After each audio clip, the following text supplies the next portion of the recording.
হঠাৎ করে ওরা দুজন আমার দিকে তাকিয়ে রইলেন। আমি হাসি বন্ধ করে মুখটা গমড়া করে নিচের দিকে তাকিয়ে রইলাম। এখন আমাকে নিজের কাছে নিজেকেই জোকার মনে হচ্ছে। আচ্ছা, তোমরা দুজন আমার দিকে এভাবে তাকিয়ে আছো কেন? কেন, আপনি কি যে আপনার দিকে তাকিয়ে থাকা যাবে না? আমি কি বলছি আমার দিকে তাকিয়ে থাকা যাবে না? আমি শুধু এটা বলতেছি এরকম করে তাকিয়ে আছেন কেন? আমরা আবার কেমন করে তাকিয়ে আছি? আমরা তো আমাদের মতো তাকিয়ে আছি। ওকে, তোমরা দুজন ঝগড়া করো, আমি গিয়ে ঘুমিয়ে পড়ি, অনেক রাত হয়ে গেল। ওকে, যাও তাহলে। তারপর ছুটকি চলে যেতে লাগলো, আর আমি ছুটকির পেছন পেছন যেতে ধরতেই উনি আমার অন্না টেনে ধরলেন। আমি ঘুরে ওনার দিকে তাকিয়ে ভ্রু দিয়ে ইশারা করলাম। কি হয়েছে? কই কিছু হয়নি তো, কিন্তু তুমি যাচ্ছ কোথায়? আমি ছুটকির সাথে শুতে যাচ্ছি। কেন, আপনার কিছু লাগবে? হ্যাঁ, লাগবে। আমি অবাক হয়ে তাকিয়ে রইলাম। এখন ওনার আবার কি লাগবে? জি বলুন, কি লাগবে? আমার মাথাটা একটু ব্যথা করছে, একটু টিপে দিবা? উফ, এই মানুষটা এত বাহানা জানে। আমি নিজে ওনার কাছে গিয়ে বসে পড়লাম। ওকে, শুয়ে পড়ুন। উনি আমার কোলে মাথা দিয়ে শুয়ে পড়লেন। আমি এখন খুব ভালো করেই বুঝতেছি সব তার বাহানা ছিল। উফ। থাক, আর মাথা টেপা লাগবে না, এখন শুয়ে পড়েন। অনেক রাত হয়ে গেছে, বেশি রাত হলে আবার তোমার শরীর খারাপ করবে, তখন আবার দুজনেই অসুস্থ হয়ে পড়বো, কেউ কারো সেবা করতে পারবো না। একদম ন্যাকামি করবেন না, বুঝছেন? আমার রাত জাগা অভ্যাস আছে, আর আপনি ন্যাকামি না করে শুয়ে পড়ুন আর ঘুমিয়ে পড়ুন তাড়াতাড়ি। কেন, আমি জেগে থাকলে কি তোমার সমস্যা হয়? আচ্ছা, তুমি আমাকে সত্যি করে বলো তো, তুমি কি সত্যি আমাকে কখনো মেনে নিবে না? সারা জীবন কি আমরা এরকম করে থাকবো, নাকি আমাদের একটা সুন্দর সংসার হবে, সুন্দর 2-4টা বেবি হবে? আমি এখন ওসব নিয়ে কোনো কথা বলতে চাচ্ছি না। আপনি এখন অসুস্থ, সুস্থ হয়ে ওঠেন, তারপর এসব নিয়ে কথা বলা হবে। না, আমি এক্ষুনি আমার প্রশ্নের উত্তর নেব, আর সেটা তুমি আমাকে দিবা। অনেক রাত হয়ে গেছে। আম্মু এসে যদি আমাদের মাঝে এরকম কথাবার্তা শুনতে থাকে তাহলে খারাপ ভাবে, তাই বলতেছি এখন ঝগড়া করা ঠিক হবে না। সকালে এসব নিয়ে কথা বলবো। আমি এসব নিয়ে কথা বলতে ধরলেই তুমি যে কোনো একটা অজুহাত দেখিয়ে কথাগুলো কাটিয়ে যাও। আমি শুনতে চাই, সমস্যা কি তোমার? আমার কোনো সমস্যা নেই, আপনি আগে সুস্থ হয়ে ওঠেন। এখন আমার মাথায় শুধু একটাই টেনশন, আপনি কবে সুস্থ হবেন। তাই বলতেছি এখন কোনো ধরনের কথা বলবেন না, আর উত্তেজিত হবেন না। আপনি যদি এখন উত্তেজিত হয়ে মাথায় টেনশন নেন তাহলে আপনার যে কোনো একটা দুর্ঘটনা ঘটে যেতে পারে, সেটা আমার মেনে নিতে অনেক কষ্ট হবে। তাই আমি চাচ্ছি আপনি এখন ঘুমিয়ে পড়ুন আর নিজেকে একটু সুস্থ করে তুলতে সাহায্য করুন। উনি চুপচাপ চোখ বন্ধ করে ঘুমানোর চেষ্টা করলেন। উনি চুপচাপ শুয়ে পড়লেন। ওনার এই অবস্থা দেখে আমি একটু স্বস্তির নিঃশ্বাস ফেললাম। আস্তে আস্তে হয়তো উনি ঘুমিয়ে পড়লেন। ওনার ঘুমন্ত মুখটা একদম বাচ্চাদের মতো লাগতেছে। আমি আধা শোয়া হয়ে বিছানার উপরে গা এলিয়ে দিয়ে আছি। চোখ দুটো অনেক মায়াবী, মুখের উপরে আটকে আছে, ওখান থেকে সরতেও চাচ্ছে না। এই জন্যই তো বলি নিজের চোখকে পরের মায়া পড়ে যায়। বেঈমান চোখ নিজের খেয়ে নিজের সব কিছু আর অন্যের জন্য কান্না করে। আমি হঠাৎ করেই ওনার দিকে ঝুঁকে গেলাম। নিজেও জানি না কেন আমার মাঝে এরকম হচ্ছে। আমি আস্তে আস্তে ওনার কাছে চলে যাচ্ছি। আমি ওনার এতটাই কাছে চলে এসেছি যে ওনার নিঃশ্বাসের আওয়াজটা আমার কানে বাজতেছে। আমার হার্টবিটে কেউ মনে হয় হাতুড়ি পিটাচ্ছে। আমি আলতো করে আমার ঠোঁট দুটো ওনার কপালে বসিয়ে দিলাম। কয়েক সেকেন্ড ধরে সরে আসলাম। চুপচাপ ওনার গায়ের কথাটা টেনে দিয়ে আমিও কাঁথার ভেতরে শুয়ে পড়লাম। মাথাটা আলতো করে ওনার বুকের মাঝে নিয়ে গেলাম। আমার চোখ দুটো বন্ধ করে নিলাম। আমার এখন মনে হচ্ছে পৃথিবীর সবচেয়ে সেরা জায়গা আমার এটা। আমি যদি এই জায়গায় থাকি তো আমাকে এখান থেকে কেউ কোথাও নিয়ে যেতে পারবে না। আসলে মেয়েদের সব থেকে আস্থা ভরসা স্থান হলো তাদের স্বামীর বুক। নিজে নিজে অনুভব করতে লাগলাম আসলে স্বামীর সুখটা কোথায়। ওনার বুকে শুয়ে থাকতে থাকতে যে কখন ঘুমিয়ে গেছি সেটা নিজেও জানি না। সকালে ঘুম ভাঙলো পাখির মিষ্টি শব্দ শুনে। চোখ দুটো খুলে দেখি সকালে রুদ্রমামা মিষ্টি অলওয়েজ ছড়িয়ে দিচ্ছে সারা পৃথিবী। বাহ, ওনার ঘর থেকে তো সকালের অনুভূতিটা অনেক সুন্দর হয়। আমি বিছানা থেকে উঠে জানালা থেকে পর্দায় একটু ফাঁক করলাম, আর ফাঁক করতেই মিষ্টি রোদের আলোর ঝিলিক মেরে গেল ওনার মুখে। উনি গা মোড়ামুড়ি দিলেন। আমি হয়তো ভাবলাম উনি উঠে যাবে, কিন্তু না, আবার ঘুমিয়ে পড়লেন। ওনার আবার ঘুমিয়ে যাওয়ার দৃশ্য দেখে আমার কেন জানি খুব রাগ হচ্ছে। অসুস্থ মানুষ একটু তাড়াতাড়ি ঘুম থেকে উঠবে, নাস্তা করবে, তাড়াতাড়ি সুস্থ হবে, তা না করে উল্টোটা হচ্ছে। দাঁড়াও, দেখাচ্ছি মজা। আমি টেবিলে থাকা এক গ্লাস পানি নিয়ে আসলাম। পানিগুলো সোজা ওনার মুখে ছুঁড়ে মারলাম। আমি ঘুমিয়েছিলাম, হঠাৎ করে মনে হচ্ছে ছাদ ভেদ করে বৃষ্টির পানি আমার মুখে পড়ছে, আর চোখে পানি পড়তেই চোখ থেকে ঘুমটা যেন উধাও হয়ে গেল, আর আমার চোখ দুটো অটোমেটিক্যালি খুলে গেল। চোখ দুটো খুলে পাশে তাকিয়ে দেখি দীপা খিলখিল করে হাসছে। তার মানে বুঝতে পারলাম কাজটা ওর। আমি অনেকটা রাগী লুক নিয়ে ওর দিকে তাকিয়ে রইলাম। আমার এত সাধের ঘুম তুমি উধাও করে দিলে, তাও আবার এত সকাল সকাল। এটা করার কারণ কি? আপনার মতো আলসিয়া মানুষ আমি কখনো দেখি নাই। কেউ এত সকাল করে ঘুমিয়ে থাকে? কেউ থাকে কি না জানি না, তবে আমি ঘুমিয়ে থাকি। আর তুমি আমাকে কিভাবে জাগাইলা কেন? আমার মন চাইছে তাই আমি জাগিয়ে দিয়েছি। আপনার মন চাচ্ছে ঝগড়া করতে, কিন্তু আমার এখন ঝগড়া করার কোনো ইচ্ছা নেই। সকাল হয়ে গেছে, এখন আমি একটু বাইরে যাই, দেখি বাইরের পরিবেশটা কীরকম। বাহিরে যাই? হ্যাঁ, বাহিরে যাই। মানে কি, আমাকে সকাল সকাল ঘুম থেকে তুলে এখন আপনি বাইরে যাবে, আর আমি একা রুমে থেকে কি করব? হাতের বৃদ্ধা আঙুলটা আছে না, মুখে নিয়ে ললিপপের মতো করে চুষতে থাকেন। আমি বাইরে থেকে ঘুরে বেরিয়ে আসছি। এত বড় সাহস তোমার! তুমি আমাকে এইভাবে বলো ওকে সুস্থ হতে দাও, তারপর তোমার উপর আমি এসব রিভেঞ্জ নেব। আমি মুখ ভেঙচি দিয়ে বেরিয়ে আসলাম রুম থেকে। উফ, আর কতদিন যে লাগবে সুস্থ হতে? সুস্থ আগে হয়নি, তারপর দেখবো তুমি কত দূর যেতে পারো আর আমি কত দূর যেতে পারি। আমি বাইরে বেরিয়ে দেখি ছুটকি রুম থেকে বেরিয়ে আসতেছে। কি ভাবি, এত তাড়াতাড়ি ঘুম ভেঙে গেল? আমি প্রতিদিন এরকম সকাল সকাল ঘুম থেকে উঠে পড়ি। প্রতিদিন রাত আর আজকের রাত কি এক ভাবি? দেখো, সকাল সকাল হাসলামও শুরু করবা না। এখন চলো নিচে যাই, আর আম্মুকে একটু সাহায্য করি। আচ্ছা, তবে পরে সব কিছু বলতে হবে কিন্তু। কি বলবো? অনেকটা অবাক হয়ে সুটকের মুখের দিকে তাকিয়ে রইলাম। দেখো, আমাকে বাসায় যেতে হবে। কাল রাত থেকে আমি বাসায় নেই, আর কাল সারাদিন বাসায় ছিলাম না। আমাকে নিয়ে অনেক টেনশন করতেছে আম্মু। তোমাকে অন্য একদিন সব বলবো। এত সকাল সকাল তুমি বাসায় চলে যাবা, এটা হতে পারে না। আমাকে বাসায় যেতে হবে, না হলে আম্মু আমাকে ভুল বুঝবে, তখন আবার সব কিছু উল্টাপাল্টা হয়ে যাবে। সুটকির সাথে কথা শেষ করে নিচে নেমে দেখি শাশুড়ি মা নিচে বসে আছে। আম্মু, আজকে আমি বাসায় যাই। গতকাল রাত থেকে বাসায় নেই। আম্মু অনেক টেনশন করতেছে। আম্মুকে না বলে চলে এসেছি এখানে। সে কি কথা? তাই বলে কিছু না খেয়ে চলে যাবে? এটা হতে পারে? অন্তত নাস্তা করে যাও। আজকের জন্য মাফ করবেন, আজকে কিছু খেতে পারবো না। আমাকে এখন বাসায় যেতে হবে। তাই বলে তুমি আমার বাড়ির পুত্রবধূ হয়ে একাই যাবে? এটা হতে পারে না। আম্মু, আমার কোনো প্রবলেম হবে না, আমি যেতে পারবো। আচ্ছা তুমি যাও, আমি ড্রাইভারকে বলে দিচ্ছি তোমাকে নামিয়ে দিয়ে আসতে। তারপর ড্রাইভার আমাকে আমার বাসার সামনে নামিয়ে দিয়ে চলে গেলেন। আমার খুব টেনশন হচ্ছে বাসার ভেতর গেলে আম্মু কি না কি বলবে জানি না, আবার ভাইয়ের কথা তো আছেই। ভয় ভয় করে বাসার ভেতরে প্রবেশ করলাম। ভেতরে প্রবেশ করে দেখি আম্মু রান্নাঘরে নাস্তা রেডি করতেছে, আর ভাইয়া বাইরে বসে আছে। আমি চুপচাপ অপরাধীদের মতো ভাইয়ের সামনে গিয়ে দাঁড়ালাম। ভাই আমাকে দেখতে পেয়ে, কি রে আপু, কালকে তুইও যে চলে গেলি আমাকে বাসায় রেখে, আর এখন আমার কথা মনে পড়লো? আসলে হয়েছে কি, আমার একটা বান্ধবীর অ্যাক্সিডেন্ট হয়েছে তো, তাকে দেখতেই গিয়েছিলাম। সে আমাকে আসতে দেয়নি, আর আমি ফোনটা সাথে করে নিয়ে যাইনি, এজন্য বাসায় জানাতে পারিনি। মহান কাজ করেছিস, ভালো হয়েছে। আর তুই এখন আমার সামনে থেকে চলে যা, তোর সাথে কোনো কথা নেই। আরি, লক্ষ্মী ভাই আমার, প্লিজ রাগ করিস না। দেখ, আমি ওখানে গিয়ে ফেঁসে গেছি, তার জন্য কোনো রকম যোগাযোগ করতে পারিনি। প্লিজ রাগ করিস না। বললাম তো কথা নেই, আমার চোখের সামনে থেকে সরে যা। এই যে আমি কানে ধরলাম, এই যে উঠবোস করতেছি, তাও এবারের মতো মাফ করে দে। এরপর থেকে আর এরকম কোনো প্রকার ভুল হবে না। ওকে, মাফ করে দিলাম। এখন আম্মুকে গিয়ে রাজি করা, আম্মু অনেক রেগে আছে তোর উপর। আমি এটাই মনে মনে ভয় পাচ্ছি, আম্মু হয়তো আমার উপর অনেক রেগে গেছে। এখন যে কি করি? আমি চুপি চুপি রান্নাঘরে প্রবেশ করলাম, আর আম্মুকে পেছন থেকে জড়িয়ে ধরলাম।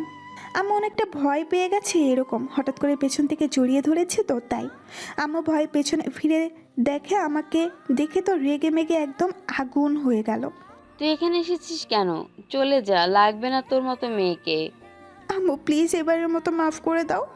আমি আমার একটা বান্ধবীকে দেখতে গেছিলাম, সেখানে গিয়ে ফেঁসে গেছি, আর ফোনটা সাথে করে নিয়ে যাইনি, যার ফলে তোমাকে ফোন দিতে পারিনি। দেখ, ন্যাকামি কান্না আমার সামনে করবি না বলতেছি। চোখের সামনে থেকে সরে যা। আমি চুপচাপ ওখান থেকে সরে আসলাম, কারণ এখন যদি অতিরিক্ত বিরক্ত হই তাহলে হয়তো রাগের বশে অনেক কিছু হয়ে যাবে। তাই আমি ওখান থেকে সরে আসলাম। রান্নাঘর থেকে বেরিয়ে এক দৌড় দিয়ে আমি আমার রুমে চলে গেলাম। বিছানায় শুয়ে কাঁদতে লাগলাম। কোন দিকে যাবো আমি? আমার সাথে এমনটা হওয়া ছিল। আমি কি এমন ভুল করেছিলাম যার শাস্তি আমি এখন পাইতেছি? আমার কি এমন অপরাধ? একদিকে সামলাতে গেলে অপর দিকের মানুষের কাছে খারাপ হয়ে যায়। এসব ভাবতে ভাবতে কখন ঘুমিয়ে পড়ছি নিজেও জানি না। এইদিকে ছুটকি, তোর ভাবি কই রে? ভাবি তো সকাল সকাল বাসায় চলে গেছে। মানে কি বলতেছিস? এত সকাল সকাল কিভাবে বাসায় চলে গেল, তা আবার একা একা? আমি কিছু জানি না, আমি এত করে পড়লাম, একটু পরে যাও। আর ভাবি বলল যে বাসা নাকি অনেক টেনশন করতেছে, আর দেরি করে গেলে ভুল বুঝবে, তাই চলে গেল। তাই বলে একা চলে যাবে? কাণ্ড জ্ঞান কি কিছুই নেই? আমি কিছু জানি না, তবে চলে গেছে আমি এটা জানি। আর তোর কিছু লাগলে বল, আমি এনে দিচ্ছি। আমার এখন কিছু লাগবে না, তুই এখন আমার চোখের সামনে থেকে সরে যা। এত বড় সাহস আমাকে না বলে চলে গেল। আমাকে বললো যে বাইরে থেকে আসতেছে আর আমাকে ফাঁকি দিয়ে বাসায় চলে গেল। দাঁড়া, দেখা পাই তারপর মজাটা বুঝবো। রেগে মেগে ঘরের জিনিসপত্র সব ভেঙে ফেললাম। কত বড় সাহস আমাকে না বলে বাসায় চলে যায়। দেখা আগে পাই তারপর বুঝাবো কত ধানে কত চাল। আমাকে না বলে বাসায় চলে যায়। রাগের বশে মনে হচ্ছে মাথাটা ফেটে যাবে। উফ, আর কিছু ভাবতে পারছি না। এখন আবার মাথা ব্যথা শুরু করে দিল। মাথাটা 2 হাত দিয়ে চেপে ধরে বিছানার উপর বসে পড়লাম। কত বড় সাহস আমাকে না বলে বাসায় চলে যায়। যখন আমার ঘুম ভাঙলো দেখলাম যে দুপুর গড়িয়ে বিকেল হয়ে গেছে। এতক্ষণ ঘুমিয়েছিলাম ভাবতেই পারছি না। আর আমি এতক্ষণ ঘুমিয়েছিলাম, আমাকে কেউ ডাক পর্যন্ত দিল না। ঘুম থেকে উঠে বাথরুমে চলে গেলাম, ওয়াশরুমে গিয়ে গোসল করে বেরিয়ে আসলাম জামা কাপড় চেঞ্জ করে। আমি নিচে গেলাম, নিচে গিয়ে দেখি ভাইয়া বসে আছে আর আম্মু ভাইয়ার সাথে গল্প করতেছে। আম্মু আমাকে নিচে আসতে দেখে ভাইয়ার ওখান থেকে উঠে আম্মুর রুমে চলে গেল, আমার দিকে একবার ফিরেও তাকালো না। কি ভাইয়া, এখন কেমন লাগতেছে? আগের থেকে অনেক ভালো মনে হচ্ছে। 2 দিন পর আমি সম্পূর্ণ সুস্থ হয়ে যাব। তাহলে এখন একটু হাঁটাচলা কম করে করবি। 2 দিন পর যেহেতু একদম ঠিক হয়ে যাবে, এখন যদি একটু হাঁটাচলা বেশি করিস তাহলে ওই জায়গাটায় আঘাত লাগবে, আর আঘাত লাগলে ওই জায়গাটা একটু ইনফেকশন হবে। তাই বলতেছি কি, এখন একটু হাঁটাচলা কম করে করবি, শুয়ে থাকবি, 2 দিন পর মনের মতো হাঁটতে পারবি। আপু, তুই আমাকে সত্যি করে বলতো, তুই গতকাল রাতে আর গতকাল সারাদিন কোথায় ছিলি? আমি কি করব ভাবতেই পারতেছি না। নিশ্চুপ হয়ে ভাইয়ের মুখের দিকে তাকিয়ে আছে আর মুখে ভয়ের ছাপ। বুঝতে পারতেছি না কেন, বলতে পারতেছি না আমি কেন আমার মধ্যে সংশয় সৃষ্টি হচ্ছে। কি হলো আপু, বলছো না কেন তুমি? কালকে কোথায় ছিলে সারাদিন? বাসায় ছিলি না, সারা রাত বাসায় ছিলি না, একবারের জন্যও ফোন দাও নাই, কিন্তু কেন আপু? আমাদের কথা কি তোমার মনে পড়ে না? ভাইয়া কয়েকদিন অপেক্ষা কর, সব জানতে পারবি। এখন বলার মতো কোনো মানেই খুঁজে পাচ্ছি না আমি। আমি আর ভাইয়ার ওখানে বসে থাকলাম না, ওখান থেকে উঠে আবার রুমে চলে আসলাম। রুমে এসে ফোনটা হাতে নিলাম, ওনার ফোনটা হারিয়ে গেছে, ওনার সাথে যোগাযোগ করতে পারবো না। এখন সুটকের নাম্বারটাও না হয় নেওয়া হয়নি, কথা বলবো কিভাবে ওখানে? টেনশনে মাথা ফেটে যাচ্ছে। পুরা কি হচ্ছে আমার সাথে, কেন হচ্ছে আমার সাথে এসব? আমি কি এমন অপরাধ করেছিলাম যার শাস্তি আমি এখন পাইতেছি? না পারতেছি বাসায় জানাতে, আর না পারতেছি সব কিছু মুখ বুঝে সহ্য করতে। কেন হচ্ছে আমার সাথে এরকম? আমি আর কিচ্ছু ভাবতে পারতেছি না, কান্না করে দিলাম। কি হচ্ছে আমার সাথে এসব? কান্না করতেছি আর ভাবতেছি কেন আমার সাথে এসব হচ্ছে? কি এমন অপরাধ করেছি আমি? মনটা ছটফট করতেছে। হয়তো উনি এখন আমার উপর অনেক রেগে আছে, কারণ সকালবেলা আমি ওনাকে কিছু না জানিয়ে বাসায় চলে এসেছি, মিথ্যা বলে চলে এসেছি। হয়তো আমার উপর অনেক রেগে আছে। এখন ফোন নাম্বারও নেই যে ওদের সাথে যোগাযোগ করব। উফ, মন বলতেছে বিষ খেয়ে মারা যায়, তাহলে হয়তো সব সমস্যার সমাধান হয়ে যাবে।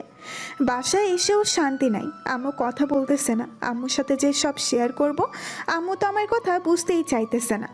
বালিশের উপরে মুখ গুজে দিয়ে কান্না করতে লাগলাম আর ভাবতে লাগলাম আমার এই সমস্যা হয়তো কোনো দিনও ঠিক হবে না, যতদিন না আমি মারা যাই।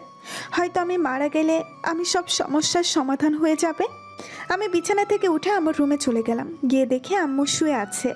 আম্মু প্লিজ তুমি আমার সঙ্গে কথা বলো, তুমি আমার সাথে কথা না বললে আমি মারা যাব। সত্যি বলতেছি আমি আর থাকতে পারতেছি না।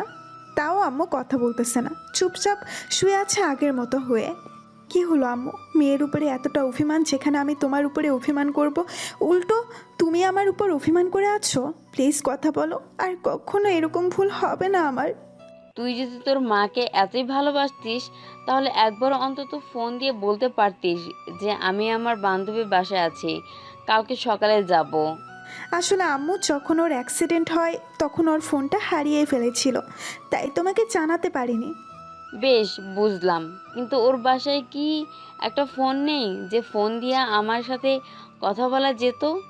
আর তার থেকে বড় কথা হলো, তুই কালকে সকালে চলে গেছিস, আমাকে একবার জানানোর প্রয়োজন বোধ করিসনি। আম্মু বললাম তো ভুল হয়ে গেছে, আর কখনো এরকম হবে না। আম্মু চুপচাপ হয়ে উল্টো দিকে হয়ে শুয়ে পড়ল। আমি আর কিছু না ভেবে আমিও আম্মুকে জড়িয়ে ধরে শুয়ে পড়লাম। দেখি আম্মু কান্না করতেছে। আম্মু আমি কানে ধরতেছি, প্লিজ বিশ্বাস করো আর কোনো দিন এরকম হবে না, আর কখনো তোমার সাথে আমি এরকম করব না। যেখানে যাবো তোমাকে বলে যাব।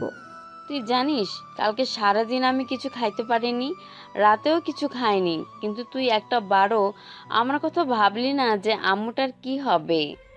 আম্মু কান্না করতে লাগলো। বুঝতে পারলাম কেমন একটা টেনশন করেছে আমাকে নিয়ে। আম্মু অনেক হয়েছে, আর কান্না করা লাগবে না, চলো সবাই মিলে একসাথে গিয়ে খাবো, আগের মতো হয়ে যাবে, আমরা সব কিছু ভুলে যাব। আম্মু কিছু বললো না, চুপচাপ। আমি আম্মুর হাত ধরে টেনে খাবার টেবিলে নিয়ে গেলাম। আম্মুকে বসিয়ে দিয়ে ভাইয়াকেও খাবার টেবিলে নিয়ে আসলাম। ভাইয়াকেও খাবার টেবিলে বসিয়ে দিয়ে আমি সবাইকে খাবার তুলে দিলাম। আমি একটা চেয়ার টেনে বসে খেতে লাগলাম। অনেক দিন পর আবারও সবার মুখে হাসি খুশি। তিনজনে অনেক গল্প করলাম খাইতে বসে। তারপর খাওয়া দাওয়া পালা শেষ করে আমার রুমে চলে গেল। ভাইয়াকে ধরে ভাইয়ার রুমে দিয়ে আসলাম। এসে আমি আমার রুমে শুয়ে পড়লাম। এখন মনটা একটু ভালো, কিন্তু মনটা বেশিক্ষণ ভালো থাকলো না। ওনার কথা মনে পড়তেই মনটা নিমিষেই খারাপ হয়ে গেল। জানি না উনি কি করতেছে একা একা। এরকম পাগলামো করতেছিস কেন বুঝতেছি না। আমি কি পাগলামি করলাম? ও আমাকে না বলে চলে গেল কি জন্য? ওরও একটা পরিবারের দায়িত্ব আছে, বুঝেছিস? আর তুই ওকে কিভাবে বিয়ে করেছিস সেটা তুই ভালো করেই জানিস। ওর পরিবারের কেউ জানে না। আর মেয়েটা গতকাল সারাদিন সারা রাত এখানেই ছিল। ওর আম্মুর টেনশন হয় না?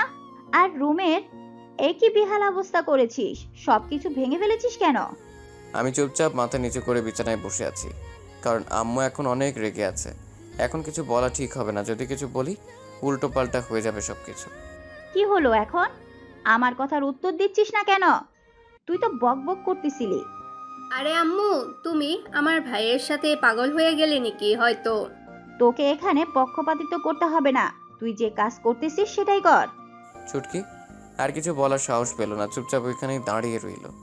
আর তুই এটাও ভাবিস না যে তুই আগের মতো সুস্থ না। তুই একটু হলেও অসুস্থ আছিস। আরে, যে একটু ভালো লাগা কাজ করতেছে তোর শরীরে, তখনই শুরু করে দিচ্ছিস রাগারাগি, তাই না? কিছু বলি না, মাথায় চড়ে গেছিস। আমি শুধু চুপচাপ আম্মুর বকা খেয়ে যাচ্ছি, কিছু বলছি না। আম্মু কিছুক্ষণ বকা দিয়ে রুম থেকে বেরিয়ে গেলেন। এখন দেখ কেমন লাগে। তোকে আগেই বলেছিলাম বেশি রকম মাতামাতি করিস না, সুযোগ পেলেই ভাবি এখানে চলে আসবে, আর তুই সেটা শুনলি না। ছুটকিও কিছুক্ষণ কথা শুনিয়ে চলে গেল, আর আমি ওখানে নিস্তব্ধ হয়ে বসে আছি। কি হচ্ছে আমার সাথে? আমি কি করতেছি? ঘুম থেকে উঠলাম। ঘুম থেকে উঠে ফ্রেশ হয়ে নাস্তা খেয়ে নিলাম। এখন মনটা জানি কেমন করতেছে ওনাকে দেখার জন্য। আম্মুকে এখন বললে হয়তো রাগ করবে, বলবে এত সকাল সকাল কোথাও যাওয়ার দরকার নেই। ওফ, একে তো টেনশন হচ্ছে, তারপর কষ্ট হচ্ছে, দুইটাই একসাথে হচ্ছে। এখন কি করি আর কিছু ভাবতে পারতেছি না, তাই ভাইয়া রুমে গেলাম। ভাই, এখন তোমার কেমন লাগতেছে? আগের থেকে অনেক ভালো মনে হচ্ছে। এখন আমি সম্পূর্ণ সুস্থ। তাহলে তো ভালো, চলো কোথাও থেকে ঘুরে আসি। সত্যি আপু, তুমি আমাকে নিয়ে ঘুরতে যাবে? আমি কি কখনো তোকে মিথ্যা কথা বলেছি? না, তুই তো আমাকে মিথ্যা কথা বলিসনি। তাই বললাম, অনেক দিন থেকে তো তুই আমাকে ঘুরতে নিয়ে যাস না। আজকে আবার তুই নিজের থেকে বলতেছিস। আমি তো তোকে কতবার বলছিলাম অসুখের আগে, কিন্তু তুই তো বলছিলি হবে না। আর আজকে তুই নিজেই বলতেছিস, তাই একটু অবাক হচ্ছি আর কি। আরে এত অবাক হওয়ার কি আছে? এখন কি যাবি নাকি আমি একা যাব? আরে আপু, আমি আবার কখন আসলাম যে আমি যাব না? আমি তো বলতেছি আমি যাব। তাহলে আমি আম্মুকে যেভাবেই হোক ম্যানেজ করব, কিন্তু তুই সেখানে একটা কথাও বলবি না। আমি যেটা বলবো সেটাই বলবি। আগে তো বুঝলাম না, কিন্তু এখন ঠিক বুঝতে পেরেছি। তুই বাইরে যেতে চাস, কিন্তু আম্মু তোকে একা যেতে দেবে না। তাই তুই আমাকে সঙ্গে করে নিয়ে যাবি, তাই তো? দেখ, বেশি বুঝবি না, আমি যেটা বলতেছি সেটাই কর। যদি তুই না চাস, শালা আমি একাই চলে যাব। আম্মু আমাকে কিছুই বলবে না, আমি আমার বান্ধবীকে দেখতে যাব। আরে আমি কি বলছি যে আমি যাব না। ওকে, আমি রাজি, চলো এখন। তারপর আমি আবার ভাইকে সঙ্গে করে নিয়ে আম্মুর রুমে গেলাম আম্মুর কাছে থেকে পারমিশন নেওয়ার জন্য। আম্মু একটা কথা বলি। বল শুনি কি বলতে চাস। আর তোরা দুজন এভাবে সেজেগুজে কোথায় যাচ্ছিস? আম্মু আর বলো না, তোমার ছেলের যন্ত্রণা আর নিতে পারতেছি না। ও নাকি ঘুরতে যাবে, বাসায় নাকি ওর আর ভালো লাগতেছে না, তাই ওকে নিয়ে একটু বেরোবো। আমি আর চোখে তাকিয়ে দেখি ভাইয়া তো অনেকটা অবাক নয়নে আমার দিকে তাকিয়ে আছে। বুঝতে পারলাম হয়তো ভাইয়া আমার এই কথা আশা করেনি আমার কাছ থেকে। হয়তো খারাপ লাগতেছে, তাই তোকে জোর করতেছে ছেলে মানুষ। তো বাসায় আর কতক্ষণ বন্ধ থাকবে? ওকে আম্মু, তাহলে আমরা এখন যাই। আম্মুর রুম থেকে বেরিয়ে যেই না বাইরে যাওয়ার জন্য রওনা দেবো তখনই বাসার কলিং বেলটা বেজে উঠলো। আরে আপু, এত সকাল সকাল আবার কে চলে আসলো? আমিও তো সেটাই ভাবতেছি, এত সকাল সকাল কে না খেয়ে চলে আসলো, তাও আবার আমাদের বাসায়। সচরাচর কেউ আমাদের বাসায় আসে না। আরে আপু, এখানে থেকে বক বক করে কি হবে? দরজাটা খুলে দেখ কে এসেছে। আরে যাচ্ছি তো, তুই এইভাবে বলতেছিস কেন আমাকে? আমি না তোর বড় আপু হই? তারপর আস্তে আস্তে গিয়ে দরজাটা খুলে দিলাম। দরজা খুলে সামনে দাঁড়িয়ে থাকা মানুষটাকে দেখে আমার হৃদয়ের স্পন্দন অনেক বেড়ে গেল। আমার এই মুহূর্তে মনে হচ্ছে আমি কোনো এক স্বপ্নের রাজ্যে ডুবে আছি। এটা কখনোই বাস্তব হয় না। আমি অবাক দৃষ্টিতে তার দিকে তাকিয়ে আছি। ওনার চোখের দিকে তাকিয়ে দেখি একরাশ রাগ নিয়ে আমার দিকে তাকিয়ে আছে। বুঝতে পারতেছি আমার উপর খুব রাগ হচ্ছে এখন তার, কিন্তু কিছুই করার নেই। আমিও যে এখন বিপদে পড়ে আছি। আমি এক মুহূর্তের জন্য সব কিছু ভুলে গেছি। তাকে দেখে তার চোখে চোখ রেখে নিস্তব্ধ প্রাণের মতো তার দিকে তাকিয়ে আছি। আমার এখন কেন জানি মনে হচ্ছে এই সময়টা সারা জীবন থেমে যাক। কি হলো, ভিতরে আসতে দেবে না? আমি এতক্ষণ একটা ঘোরের মাঝে ছিলাম, মনেই ছিল না। আরে কে বললো ভেতরে আসতে দেব না? এটা তো আপনার শ্বশুর বাড়ি, তো আমি আপনাকে ভেতরে আসতে না দেওয়ার কে? আপনার যখন ইচ্ছা আসবেন। সেটাই তো ভালো করেই বুঝতে পারছি। এখন যেভাবে দরজার সামনে দাঁড়িয়ে আছেন মনে হচ্ছে এখান থেকে তাড়িয়ে দেবেন। যদি তাড়িয়ে দিতে চান তাহলে চলে যাচ্ছি। আরে বাবা, এটা কি হয়ে গেল? আমি তো ভাবতেছি যে এখন রাগের বশে আমাকে কি না কি করে বসে, কিন্তু আমার ভাবনাকে উল্টাপাল্টা করে দিয়ে এখন দেখতেছি একদম শান্ত শিষ্ট মানুষের মতো আচরণ করতেছে। ব্যাপারটা কি? নাকি সব কিছু তুলে রাখতেছে যখন সুযোগ পাবে তখন? আরে আপু, কে এসেছে? এখানে দাঁড়িয়ে কি করতেছিস? আর লোকটা কে? একটু পরে যখন বুঝতে পারবি লোকটা কে আর কে এসেছে। এখন মুখটা বন্ধ কর, ওখানে বসে থাক, আর আমরা কোথাও যাচ্ছি না। আপু, এটা কিন্তু ঠিক না। তুমি আমাকে এক্ষুনি বললা যে তুমি তোমার বান্ধবীকে দেখতে যাবা। তোমার বান্ধবী অসুস্থ, আর তুমি এখন বলতেছো কোথাও যাব না। আর আমিও কত আশা নিয়ে আমি ভাবলাম যে অনেক দিন পর বাসা থেকে বের হব, আর তুমি আমার সব আশা শেষ করে দিলা। আমি এটা কখনোই মেনে নেব না। তুমি আমাকে বাইরে নিয়ে যাবা, এটাই ফাইনাল। বুঝলাম না আপনার কোন বান্ধবী অসুস্থ যাকে দেখার জন্য এত সকাল সকাল বাসা থেকে বের হচ্ছেন? সেটা না হয় পরে বলি, কিন্তু তার আগে আপনার বিচার আছে। আপনি আমাকে আপনি আপনি করতেছেন কি জন্য? মায়ের চিনেন আপনি? ওকে, আমি চলে যাচ্ছি। তাহলে আপনি যেখানে যাচ্ছেন সেখানে যান, ডিস্টার্ব করা ঠিক হবে না। এই যে মিস্টার, হ্যালো শোনেন, আপনাকে বলতেছি, আর একবার সামনে বাড়ালে না পা ভেঙে হাতে ধরিয়ে দেব। ফকিরের মতো হাতে একটা বাটি ধরিয়ে দিয়ে 3 মাথার মোড়ে বসিয়ে রাখবো, ভিক্ষা করে খাবেন। তাও হয়তো ভালো হবে। তাহলে হয়তো কেউ আমাকে না বলে কোথাও যাবে না, অন্তত বলে যাবে। এত বাহানা না করে যদি আপনি আমার জায়গায় থাকতেন তখন বুঝতে পারতেন ব্যবহারটা কোথা থেকে কোথায় যায়। তাই বলে কাউকে মিথ্যে বাহানা দেখে চলে আসাটা ঠিক ঠিক আচ্ছা, আপনি কি বোঝাতে চাচ্ছেন? আপনি এভাবে রাস্তায় দাঁড়িয়ে চিৎকার করে করে আমার সাথে কথা বলবেন, আর আমি আপনার সাথে চিৎকার করে করে কথা বলবো? রাস্তার লোক সব কিছু শুনবে আর বলবে, বাহ কি সুন্দর ছুটি, যে রাস্তায় দাঁড়িয়ে কি ঝগড়া চালাচ্ছে। আপনি কি বাড়ির ভেতরে আসবেন না কি? কই, আপনি তো তাড়িয়ে দিচ্ছেন। তাই তো রাস্তায় দাঁড়িয়ে আপনার সাথে কথা বলতে হচ্ছে। আপনি কি আমাকে বলেছেন একবার জন্য যে ভিতরে আসুন, বসে কথা বলি না? একবারও বলেননি। আমি তো কতক্ষণ দরজার সামনে দাঁড়িয়েছিলাম, কিন্তু আপনি তো শুধু আমাকে দেখে ঘৃণার চোখে তাকিয়ে আছেন। বেশি বোঝার চেষ্টা করবেন না, বুঝছেন? এখন ঝগড়া করার ইচ্ছা নেই। চুপচাপ বাড়ির ভেতরে চলে আসেন, নয়তো কি করব নিজেও জানি না। আমি আজকে এটাই দেখতে চাই যে আপনি কি করতে পারেন। আমি বাসার ভিতরে যাব না, এখন আমি বাসায় চলে যাচ্ছি। উনি যেই হাঁটা শুরু করছে আমিও পেছন থেকে গিয়ে ওনার কলার ধরে টানতে টানতে বাড়ির ভেতরে নিয়ে আসলাম। উনি শুধু অবাকই হচ্ছে। উনি হয়তো ভাবতেই পারেনি আমি এরকম কিছু করব। আমার কপালে যে কি লেখা আছে যে ছেলে আমি এতটাই রাগী ছিলাম, এখন তো আপনাকে আমি কিছুই বলতে পারছি না। শুধু এটা আপনার বাড়ি বলে তাই আপনাকে সম্মান করছি, নয়তো যে কি করতাম। যাই হোক, অনেক ভালো হলো তাহলে। এখন আমি বাসায় আপনাকে বেঁধে রাখবো, আর যখন যেটা খুশি সেটাই করব। আপনি কিছুই বলতে পারবেন না, কারণ এটা আমার বাসা, আর আপনি আমাকে এখানে সম্মান করবেন। আপু, এসব কি হচ্ছে? আর এই ভাইয়াটা কে? আর তুমি তাকে এরকম করে টেনে বাসার ভিতরে নিয়ে আসলে কেন? আরে ভাই আর বলো না, তোমার দরজাল আপু আমার কাছ থেকে 5,000 টাকা নিয়েছে। সেই টাকা নিতে আসলাম, আর এখন তোমার আপু আমাকে বেঁধে রাখছে। যেখানে আমার কথা ছিল যে আমি তোমার আপুকে বেঁধে রাখবো, সেখানে সব কিছু উল্টোপাল্টা হয়ে যাচ্ছে। তুমি বিচারটা করে দাও। এই যে মিস্টার, ন্যাকামো করবেন না, বুঝতে পারছেন? একটুও ঢং করার চেষ্টা করবেন না, তাহলে কিন্তু আরও বড় বিপদে পড়বেন। যেহেতু এখানে এসেছেন আর আপনার বাসায় যাওয়া হচ্ছে না, বাসায় ফোন করে দেন যে আপনি কিডন্যাপ হয়েছেন, টাকা লাগবে 20,000। আমি ফোন করতে যাব কেন? যেহেতু আপনি আমাকে কিডন্যাপ করেছেন, তাই আপনি বাসায় ফোন করে বলেন কত টাকা লাগে, আপনার পাঠায় দিবে। শুধু কষ্ট করে আপনার একটু পরিচয়টা দিয়ে দিবেন যে আমি অমুক। আপনার দেখতেছি সাহস কম না। আমি আপনাকে এখানে বেঁধে রাখবো, তাও আপনার কষ্ট হচ্ছে না, ব্যাপার কি?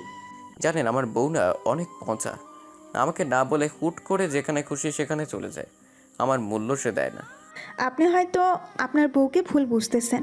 আপনি একটু ভেবে দেখবেন আপনার বউকে আপনি কিভাবে বিয়ে করেছেন। আপু, তার মানে তুমি কি ওনার বউকে চেনো? আরে ভাইয়া, শুধু চেনে না, তার সব কিছু জানেন। এই যে মিস্টার, আমি কিন্তু তাকে চিনি না। আপনি শুধু শুধু আমাকে পেঁচাচ্ছেন কেন? দেখুন, একদম ন্যাকামো করবেন না। বিয়ের সময় কিন্তু আপনি উপস্থিত ছিলেন। ওরে খোদা, এইসব কি হইতেছে? আমি তো কিছুই বুঝতেছি না। এইসব আমার মাথার উপর দিয়ে যাচ্ছে। তোকে কিছুই বুঝতে হবে না ভাইয়া। তুই শুধু আম্মুকে একটু বল একজন মেহমান পাশে এসেছে, তার জন্য নাস্তা তৈরি করতে। আমি নাস্তা খাবো না, আমি আম্মুর কাছে যাব। ছোট বাচ্চা নাকি, ন্যাকামো করতেছেন? না, আমি আপনার মতো ডাইনি লোকের কাছে থাকবো না। আমি আমার আম্মুর কাছে যাব। আমার আম্মু অনেক ভালো। তাহলে এখানে এসেছেন কি জন্য? একদম পিটাইয়া মায়েরা ফেলামো। চুপচাপ রুমে আসেন। না, রুমে যাব না। এখানে যেটা করছেন আরও রুমে গেলে যে কি কি করবেন বুঝতেছি না, তাই ভয় হচ্ছে। দেখুন, বেশি রকম ন্যাকামো করার চেষ্টা করবেন না। যেটা বলতেছি সেটাই করেন, নয়তো যে কি হবে বুঝতেইছি না। তার জন্যই তো বলতেছি আমাকে ছেড়ে দেন, আমি বাসায় চলে যাব। আমি এখানে থাকবো না, প্লিজ। বাসায় যাবেন মানে? বউকে ছাড়া তো আপনি বাসায় ভালোই লাগে না, এই জন্যই সকাল সকাল চলে এসেছেন বউয়ের কাছে, আর এখন বলতেছেন বাসায় যাবেন। ব্যাপার কি মিস্টার? হ্যাঁ, বউটা তো অনেক ছলনাময়ী, তাই দেখতে আসলাম কি করতেছেন। বাসায় একা একা ভালো লাগছে না। বউটা তো আর ইচ্ছে করে ছলনাময়ী করেনি, বিপদে পড়েই করেছে। সেটা কি একবারও ভেবেছেন? আমিও আস্তে আস্তে বলে দিলাম। তার জন্যই তো একবারে সরাসরি দেখতে আসলাম যে ছলনাময়ী কি করছে। এই যে মিস্টার, আরেকবার ছলনাময়ী বললে না একদম মেরে পুঁতে ফেলবো। ওনার শার্টের কলার ধরে বললাম। আপনি কিন্তু এবার আপনার সীমা ছাড়িয়ে যাচ্ছেন। আমি বলতেছি তো আমি বাসায় যাব, এখানে থাকবো না। আমি এর থেকেও সীমা ছাড়িয়ে যেতে পারি যদি আপনি আমার কথা শুনেন তো। তারপর উনি যেটা বললেন হয়তো সেটার জন্য আমি মোটেও বুঝতেই ছিলাম না। কি বলতেছেন উনি এসব? লজ্জা করে না? রুমের ভেতর যেতে পারি, তবে একটা শর্ত আছে। যদি শর্ত মানো তাহলে যাব, যদি না মানো তাহলে এখন আমি বাসায় চলে যাব। উফ, আপনি একটু চুপ করবেন? এখন কি বেশি রকম বাড়াবাড়ি করে ফেলছেন না? আমি চুপ করব না, দেখি কি করতে পারো তুমি। আমিও চুপচাপ ওনার হাত ধরে টানতে টানতে আমার রুমের ভেতরে নিয়ে গেলাম। রুমের ভেতরে গিয়ে দরজাটা বন্ধ করে দিলাম ভেতর থেকে। কত বড় সাহস আমাকে বলে কি আমি কি করতে পারি? দাঁড়াও, দেখাচ্ছি মজা। তোমার আবার কি হলো? এভাবে দরজা বন্ধ করে দিলে কেন? বাসায় কি ভাববে সবাই? সেটা না হয় আমি বুঝে নেব বাসার লোক কি বলবে, কিন্তু আপনি একটু আগে কি বললেন? আমি যা খুশি তাই করতে পারবো আপনার সাথে, তাই তো? তাহলে এখন আমার যা ইচ্ছা তাই করব, আর আপনি চুপচাপ শুধু সহ্য করবেন, একটুও কথা বলার চেষ্টা করবেন না। বুঝছেন মিস্টার? দেখো, এমন কিছু করো না যাতে আমি আমার সীমা লঙ্ঘন করতে বাধ্য হই। দেখেন, আমি আর আপনাকে ভয় পাই না, বুঝেছেন মিস্টার? সেটা তো আমি অনেক আগেই আপনাকে বলে দিয়েছি। সো অযথা হুমকি দিয়ে লাভ কি? আমাকে কোনো লাভ নেই, বুঝছেন? আমি ওনার দিকে এগিয়ে যাচ্ছি আর উনি পিছিয়ে যাচ্ছেন। বুঝতেছি না, যেখানে আমাকে ভয় পাওয়ার কথা সেখানে উনি ভয় পাইতেছে। মজার ব্যাপার। আরে আপনি পিছিয়ে যাচ্ছেন কেন? বুঝতেছি না, ভয় পাচ্ছেন কেন আমাকে? তুমি কে যে তোমাকে আমি ভয় পাবো? আমিও তো সেটাই ভাবতেছি, আমি কে যে আমাকে আপনি ভয় পাচ্ছেন আর পিছিয়ে যাচ্ছেন? ব্যাপারটা কি? ওখানেই দাঁড়িয়ে থাকুন। সেটা একান্তই আমার ব্যাপার। আমি দাঁড়িয়ে থাকবো না, পিছিয়ে যাব না, সামনে এগিয়ে যাব, সেটা একান্তই আমার ব্যাপার। তোমাকে বলতে হবে কেন? ইস রে, সেদিন তো আমি অনেকবার বলেছিলাম আজকে আমার কোনো মুড নেই বা আমার সহ্য করার মতো ক্ষমতা নেই, আমাকে ছেড়ে দেন। কিন্তু আপনি কি করেছিলেন? ছেড়ে দেননি। তাহলে আপনি একটু ভেবে দেখুন আজকে আমি আপনার সাথে কি কি করতে পারি। দেখো, যেটা করবা ভেবে চিন্তে করবা, পরে আবার নিজেই কষ্ট পেও না, বুঝছো? যেহেতু আমি একটু অসুস্থ, আমি হয়তো সেরকমভাবে প্রস্তুত না। আর যদি তুমি জোর করে করতে চাও, বাধা দেবো না, কিন্তু একটু ভেবে দেখবে যদি আমার কিছু একটা হয়ে যায় বা যে কোনো কিছু। আমি ওনার কথা না শোনার ভান করে ওনার দিকে এগিয়ে যাচ্ছি আর ওনার কাছে গিয়ে ওনাকে একটা ধাক্কা দিয়ে বিছানার উপরে ফেলে দিলাম। এটা কিন্তু একদম ঠিক হচ্ছে না, একটু ভেবে দেখো। যখন আমি সুস্থ হব তখন তুমি একটু অসুস্থ থাকলেও কিন্তু আমি তোমাকে ছাড় দেবো না। ওনার কথা আবারও না শোনার ভান করে আমি আমার চুলগুলো এক কাঁধের উপরে দিয়ে ছেড়ে দিলাম আর আমার ঠোঁট দুটো ওনার ঠোঁটের কাছাকাছি নিয়ে যেতে লাগলাম। আমার নিজের ভেতর অন্যরকম একটা ফিলিংস কাজ করতে লাগলো, জানি না কেন। হয়তো এটাই স্বাভাবিক, ভালোবাসার মানুষকে কাছে পেলে নিজেকে হয়তো ধরে রাখার খুব কষ্টকর। আমি আস্তে আস্তে ওনার ঠোঁট দুটো আমার ঠোঁটের সাথে এক করে দিলাম। আমি আজকে প্রথম কাউকে এভাবে জোর করে নিজের ভালোবাসাটা নিয়ে নিচ্ছি। আমি যে ওনার ঠোঁটের সাথে আমার ঠোঁট দুটো ডুবিয়ে দিয়েছি, নিজের মাঝে অন্যরকম একটা শিহরণ বয়ে যেতে লাগলো। মনে হচ্ছে সারা জীবন এই ঠোঁটে আমার ঠোঁট দুটো এক করে রেখে দিই আর কখনো যেন আলাদা না হয়। উনিও রেসপন্স দিতে লাগলেন। বেশ কিছুক্ষণ এভাবে চলতে থাকলো। তারপর আমি নিচে থেকেই আমার ঠোঁট দুটো ওনার ঠোঁটের থেকে সরিয়ে নিলাম। ওনার চোখের দিকে তাকিয়ে দেখে উনি বলতে চাচ্ছেন যেন আমরা মিশে এক হয়ে যাই, কিন্তু এখন এটা করা যাবে না। যেহেতু উনি একটু অসুস্থ, যদি কোনো কিছু হয়ে যায় তো সারা জীবন আমাকে পস্তাতে হবে। তার থেকে নিজেকে সংযমের মধ্যে রাখাই ভালো। তাই আমি ওনার উপর থেকে উঠে আসলাম। কি হলো, সব শেষ? আমার যা ইচ্ছে হয়েছে তাই আমি ছেড়ে দিলাম। যখন আবার ইচ্ছে হবে তখন আমার ধরে নেবে। ভীত কোথাকার, তোমার দ্বারা কিচ্ছু হবে না, তা আমি ভালো করে জানি। আমার দ্বারা এসব হবে? এমনকি বাচ্চা কাচ্চাই হবে, বুঝছেন? হায় হায়, এইটা আমি কি বলে ফেললাম? নিজের উপরে কোনো কন্ট্রোল নেই। হায় আল্লাহ, এটা আমি কি শুনলাম? আমি তো এখনো এসব নিয়ে ভাবিনি। আর তুমি তো দেখি বাচ্চা পর্যন্ত চলে গেছো। তাহলে চলে আসো, বাচ্চার ব্যবস্থা হয়ে যাক। আমার যখন দরকার হবে আমি নিয়ে নেব, আপনাকে বলতে হবে না, বুঝছেন? এখন ওঠেন, ফ্রেশ হয়ে নেন। নাস্তা করে সকাল থেকে হয়তো কিছুই খাননি। বউ পাগল কোথাকার, বউয়ের জন্য সকাল সকাল চলে এসেছেন। বউ যদি মিথ্যেবাদী হয় তাহলে তো একটু তাকে কড়া শাসন করতেই হয়। এই যে মিস্টার, কথা কিন্তু ভালো মতন বলবেন, বুঝছেন? মিথ্যাবাদীকে, হ্যাঁ মিথ্যাবাদীকে। কি ডাইনি বউ রে, এই বউ দিয়ে সারা জীবন সংসার করতে হবে। আগে কত ভদ্র দেখতাম, কিন্তু এখন তো দেখি পুরাই ডাইনি। এই যে মিস্টার, মুখটা একটু সামলিয়ে কথাটা বললেই ভালো হয়, বুঝছেন? আমি ডাইনি, তাই না? আমি ডাইনি? তাহলে আপনি আপনি ডাইনির বর, তাই না? ডাইনির বরকে কি বলে? আপনি হয়তো ভুলে যাচ্ছেন যে এটা আপনার বাসা, আর আপনার আম্মু এসব কিছুই জানে না, তাই এত জোরে জোরে চিৎকার করে কথা না বললেই ভালো হয়। হাই আল্লাহ, আমি তো ভুলেই গেছিলাম যে এটা আমার বাসা। আর এখন আমি আমার বাসায় আছি আর আম্মু ভাইয়া নিচে আছে। আমি এক দৌড়ে দরজাটা খুলে বাইরে চলে গেলাম আর এক মুহূর্তেও ঘরে থাকলাম না। জানি এখন ঘরে থাকলে আরও অনেক ঝগড়া হবে। আমি তো রেগে গেলে আস্তে কথা বলতে পারি না, সব কিছুই উল্টা পাল্টা হয়ে যাবে। আমি এখন কি করব? এই তো নাস্তা বানাচ্ছি। কে এসেছে ছেলেটা? আমার ফ্রেন্ড অনেক দিন পর নাকি বাসা খুঁজে পেয়েছে, তাই চলে এসেছে। এসেছে ভালো করেছে। এখন তুই ওর সাথে গিয়ে কথা বল, নয়তো ওর বোরিং লাগবে। আম্মু, আমি তোমাকে সাহায্য করি? আমার নাস্তা বানানো শেষ, আমাকে আর সাহায্য করা লাগবে না, বরঞ্চ তুই তোর ফ্রেন্ডকে নাস্তা করার জন্য নিচে নিয়ে আয়। উফ, আমি নিচে চলে আসলাম একটু শান্তিতে থাকার জন্য, তা আর হলো না। তারপর ওনাকে নিচে নিয়ে আসলাম নাস্তা করার জন্য। নাস্তা করার সময়, বাবা, তোমার বাসার সবাই কেমন আছে? আলহামদুলিল্লাহ ভালো আছে আন্টি। তোমার বাসায় কে কে আছে বাবা? আমি আব্বু আম্মু আর আমার একটা ছোট বোন। যেভাবে প্রশ্ন করতেছো মনে হচ্ছে তোমার মেয়েকে ওর সাথে বিয়ে দিবে। আমার কথা শুনে উনি বিষম খেয়ে কাশতে লাগলেন। আমি ওনাকে জলদি পানির গ্লাস এগিয়ে দিলাম। উনি গ্লাসটা নিয়ে পানিগুলো খেয়ে নিল। তুমি ঠিক আছো তো বাবা? হ্যাঁ আন্টি, আমি ঠিক আছি। আমি ইচ্ছে করেই আমার পা দিয়ে ওনার পায়ে সুড়সুড়ি দিতে লাগলাম।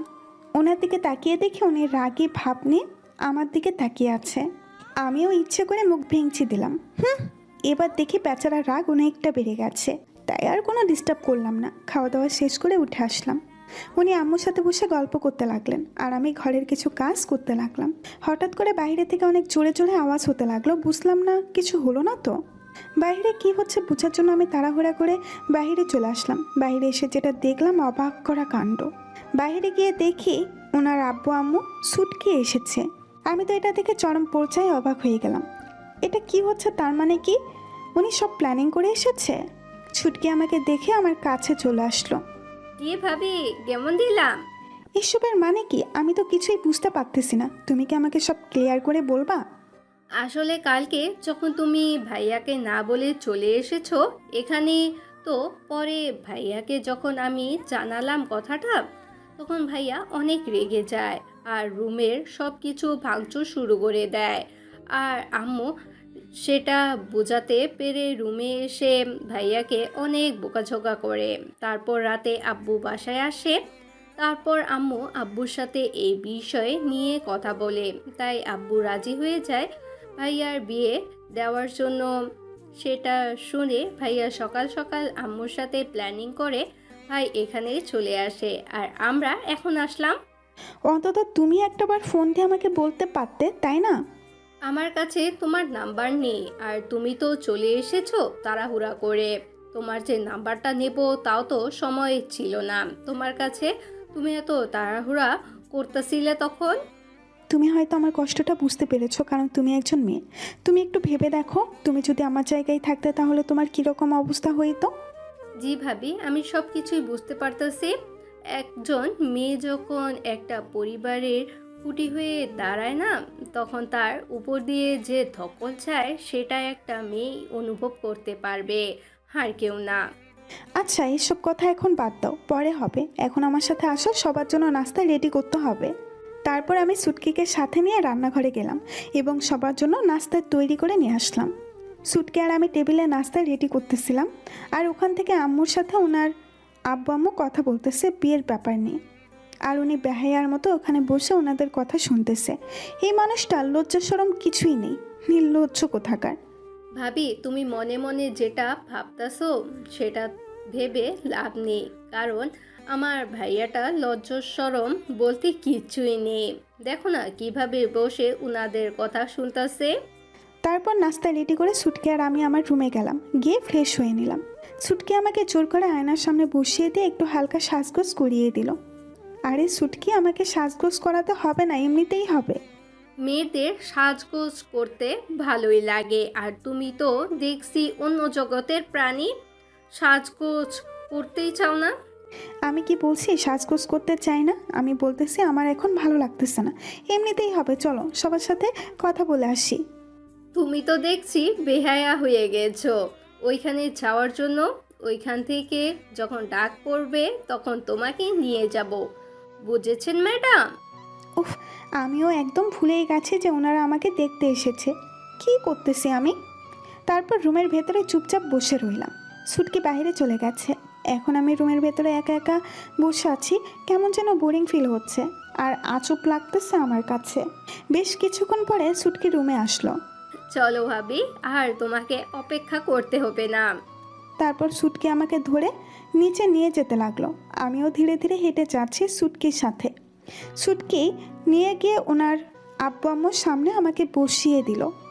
আমি তোমাদের সাথে কয়েকটা কথা বলবো, বেশি কথা বলবো না, কারণ তোমাকে তো আমি ভালো করেই চিনি আর তোমার সব কিছুই জানি। বেশি প্রশ্ন করার কোনো মানেই হয় না এখানে। মেয়েটা কিন্তু অনেক সুন্দর, তোমার পছন্দ আছে বলতে হবে। দেখতে হবে না কে মেয়েটা পছন্দ করেছে? এখন কি তোমার আর কোনো সমস্যা আছে মেয়েকে নিয়ে? না, আমার কোনো সমস্যা নেই। এখন আমার অফিসের কাজ আছে, আমি চলে গেলাম, বাকি কথা বাসায় হবে। সে কি কথা, অন্তত নাস্তা করে যান। খালি মুখে তো আর যেতে দেওয়া হচ্ছে না আপনাকে। আত্মীয় হলে আজকেই খেতে হবে এমন কত কথা না সারা জীবন পড়ে আছে খাওয়ার জন্য। তখন দেখবেন বিরক্ত হয়ে যাবেন। আমরা কখনো বিরক্ত হই না, আমরাও বরং চাই আত্মীয়রা সবসময় আমাদের বাসায় আসা যাওয়া করুক। আমরা তার বাসায় যাওয়া আসা করি, এটাই তো আত্মীয়র পরিচয়।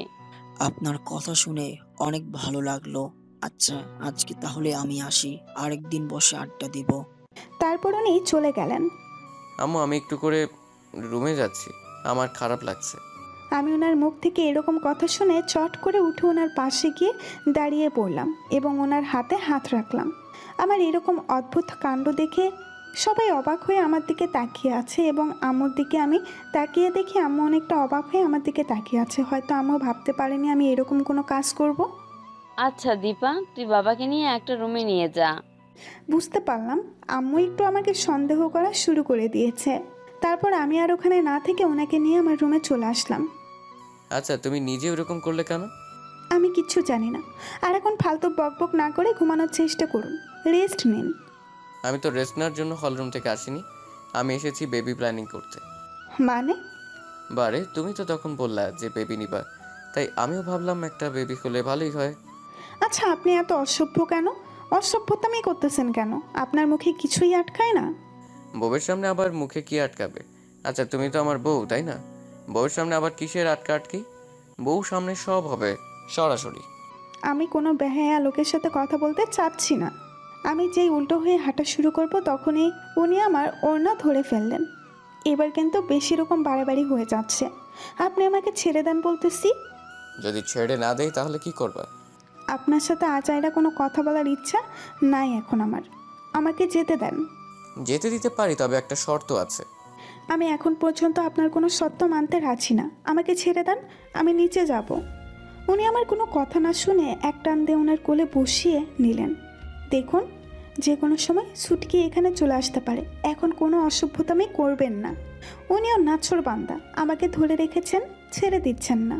আমি যে এদিকে কথা বলতেছি ওনার মনে হচ্ছে না আমি কিছু বলতেছি। উনি হঠাৎ করে আমার গলায় ওনার ঠোঁট দুটো বসিয়ে দিলেন। ওফ, এসব কি করতেছেন? দরজা খোলা, যে কোনো সময় ছুটকি এই রুমে চলে আসতে পারে। ভাবতে পারতেছেন ব্যাপারটা কত বড় লজ্জাজনক হয়ে যাবে? তাও উনি ওনার মতো কাজ করে যাচ্ছে। আমার কথা ওনার কান অব্দি হয়তো পৌঁছাচ্ছে না। হঠাৎ করে উনি আমার গলা থেকে ওর ঠোঁট দুটো উঠিয়ে আমার ঠোঁটে ডুবিয়ে দিলেন। এখন আর আমি কোনো প্রকার কথা বলতে পারতেছি না, কারণ আমার ঠোঁট দুটো ওনার ঠোঁট দুটো দ্বারা আবদ্ধ। বেশ কিছুক্ষণ ওভাবে থাকার পরে হঠাৎ উনি আমাকে ছেড়ে দিয়ে অন্য পাশে শুয়ে পড়লেন। বুঝলাম না কাহিনী কি, আর উনি হঠাৎ এরকম আচরণ করতেছেন কেন? এরকম করার মানে কি? কই, কিরকম করছি? আমি এমনিতেই ভালো লাগছে না, শুয়ে পড়ি, মাথাটা কেমন যন্ত্রণা করছে। এত বাহানা করার কি আছে? বললেই তো পারেন তোমাকে আর ভাল লাগে না। তুমি আমার দু চোখের সামনে আসবে না? এইরকম সবসময় বেশি বুঝো কেন তুমি? আমি কি একবার ওই কথা বলেছি? সরাসরি বলতে হবে না আপনার। আপনার কথাই বোঝা যাচ্ছে আমাকে আর সহ্য করছেন না আপনি। যদি আমাকে সহ্যই না হয় তাহলে এত নাটক করার কি আছে? এবার কিন্তু সত্যি সত্যি রেগে গিয়ে কী করবো সেটা নিজেও জানি না। অনেক বলেছো, আর একটা কথাও না। চুপচাপ শুয়ে থাকো এখানে। এক্ষুনি বলতেছেন ভালো লাগে না, আরও কয়েকদিন গেলে কি যে বলবেন সেটা আপনি নিজেই ভালো জানেন। উফ, তুমি বকবক করা বন্ধ করবে নাকি আমি এখান থেকে চলে যাব?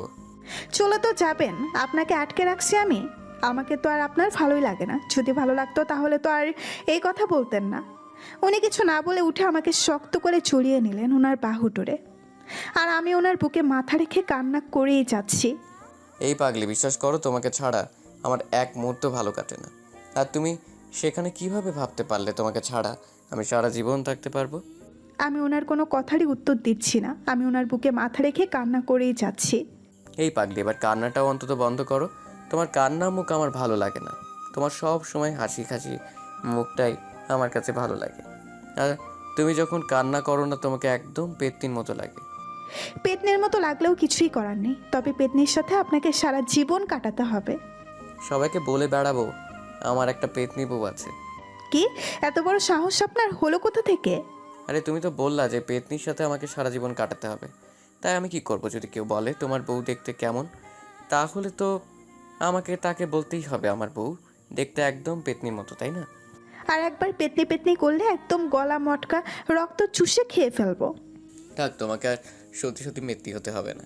এই দেখো, চোখের পানি দিয়ে কাগজগুলোর লেপটে গেছে। কি সুন্দর লাগতেছে, তাই না? একটু আদর করে দাও। ওফ, আপনি এরকম কেন? যখন ইচ্ছা আদর করেন আর যখন ইচ্ছা ছেড়ে দেন। ব্যাপার কি আপনার? মতলবটা কি? আমার মতলব হলো খুব তাড়াতাড়ি আমার একটা রাজকন্যা হবে, ঠিক তোমার মতো দেখতে। পাঁচি কোথাকার, আপনার সাথে আর কথা নাই। আরই আমাকে সবসময় লজ্জা দিতে আপনার ভালো লাগে, তাই না? এই যা, কান্না করতে করতে কখন যে হাসছি সেটা নিজেও জানি না। আসলে প্রিয় মানুষটার সাথে থাকলে কান্না করেও মজা আছে, কারণ প্রিয় মানুষটার বুকে মাথা রেখে কান্না করতে পারলে নিজের স্বার্থটা খুঁজে পাওয়া যায়। প্রিয় মানুষটা হয়তো একবার কাঁদাবে, কিন্তু হাজারবার হাসানোর চেষ্টা করবে। তাই আমাদের সকলের বোঝা উচিত প্রিয় মানুষটা এখন কোন পর্যায়ে আছে এবং তার সাথে এখন কীরকম আচরণ করা আমাদের উচিত হবে। প্রিয় মানুষটাকে বুঝতে হবে হঠাৎ করে কোনো রকম সিদ্ধান্ত নেওয়া একদম পাগলাম, কারণ হঠাৎ করে কোনো কিছু সিদ্ধান্ত নেওয়া এতটাই জটিল যে পরে ভেবে দেখবে তুমি অনেক মূল্যবান একটা জিনিস হারিয়ে ফেলেছো, যেটা আর কখনোই পাবে না। তাই প্রিয় মানুষের কাছে রাগ অভিমান করো, কিন্তু তাকে ছেড়ে দেওয়ার চিন্তা একবারও করো না, তাহলে তুমি অন্য কোথাও সেই সুখটা পাবে না। হেই পাগলি, একা একা কি ভাবতেছ আর হাসতেছ? কই কিছু না, এমনিতেই। আপনি আজকে কি যাবেন না? আমাকে তাড়িয়ে দিচ্ছ, তাই না? আরে তাড়িয়ে দিচ্ছ মানে? আমি তো শুধু জিজ্ঞাসা করলাম বাসায় যাবেন কি না। যদি বাসায় না যান তাহলে যে কোনটা পদ্ধতি খাটাতে হবে আম্মুকে তো। হায় হায়, আম্মুর কথা তো আমি একদম ভুলেই গিয়েছি। না জানি আমাকে নিয়ে কী সব আজে বাজে চিন্তা করতেছে এখন। কি হলো, হঠাৎ আনমনা হয়ে গেলে কেন? কই কিছু না, আপনি রেস্ট নেন, আমি বাইরে থেকে আসতেছি। আমার কথাটা শেষ না হতেই ছুটকি আমাদের রুমে নক করলো। ভাইয়া, মা তোমাকে সাথে করে নিয়ে যেতে বাসায় যাইতে বলল। এখন এখানে তোমার থাকা হচ্ছে না, তুমি আমার সাথে আসো, ছোট ছেলেদের মতো আসো। আর এখন বাসায় চলে যাব এখন আমরা। সুটকের মুখ থেকে এরকম কথা শুনে ওনার দিকে তাকিয়ে দেখলাম উনি মুখটা ফ্যাকাশে করে রেখেছে। হয়তো উনি খুব করে চাচ্ছিলেন যে আজকে রাতে এখানে থাকবে, কিন্তু তা আর হলো না। তারপর উনি চুপচাপ ছুটকির সাথে চলে গেলেন, আর যাওয়ার সময় আমার ফোন নাম্বারটা নিয়ে গেল ছুটকি। আমিও তাদের সাথে নিচে চলে আসলাম। নিচে এসে ওনার আম্মুর সাথে কথা বললাম। তারপর ওনারা চলে গেলেন, আর যাওয়ার সময় বলে গেলেন কালকে সকালে ফোন করে জানাবে। আম্মু ওনাদের সাথে কথা বলে ওনাদেরকে বিদায় দিলেন। ওনারা চলে যাওয়ার পর সন্ধ্যা হয়ে আসলো। আম্মু আমার সাথে কোনো প্রকার কথা না বলে রান্নাঘরে চলে গেল ডিনার তৈরি করার জন্য। আমিও একাই রুমে বসে না থেকে আম্মুর কাছে চলে গেলাম আম্মুকে সাহায্য করার জন্য। তারপর ডিনার শেষ করে যে যার মতো ঘুমিয়ে পড়লাম। সকালে ঘুম থেকে উঠে ফোনটা হাতে নিয়ে দেখি 50+ মিস কল একটা আননোন নাম্বার থেকে। তার মানে এটা হয়তো ওনার নতুন সিম, না হলে কেউ এতবার আমাকে ফোন দিবে সেটা কখনো কল্পনাও করা যায় না। তাই আমি ওই নাম্বারটাতে ডায়াল করলাম। রিং হওয়ার সাথে সাথেই ফোনটা রিসিভ করলেন। তার মানে উনি কি ফোনের দিকে তাকিয়েছিলেন? আমি কিছু বলার আগেই উনি বক বক শুরু করে দিলেন। গতকাল রাতে ফোন রেখে কোথায় গিয়েছিলে? কতবার ফোন দিয়েছি আর কতগুলো এসএমএস দিয়েছি, দেখেছো?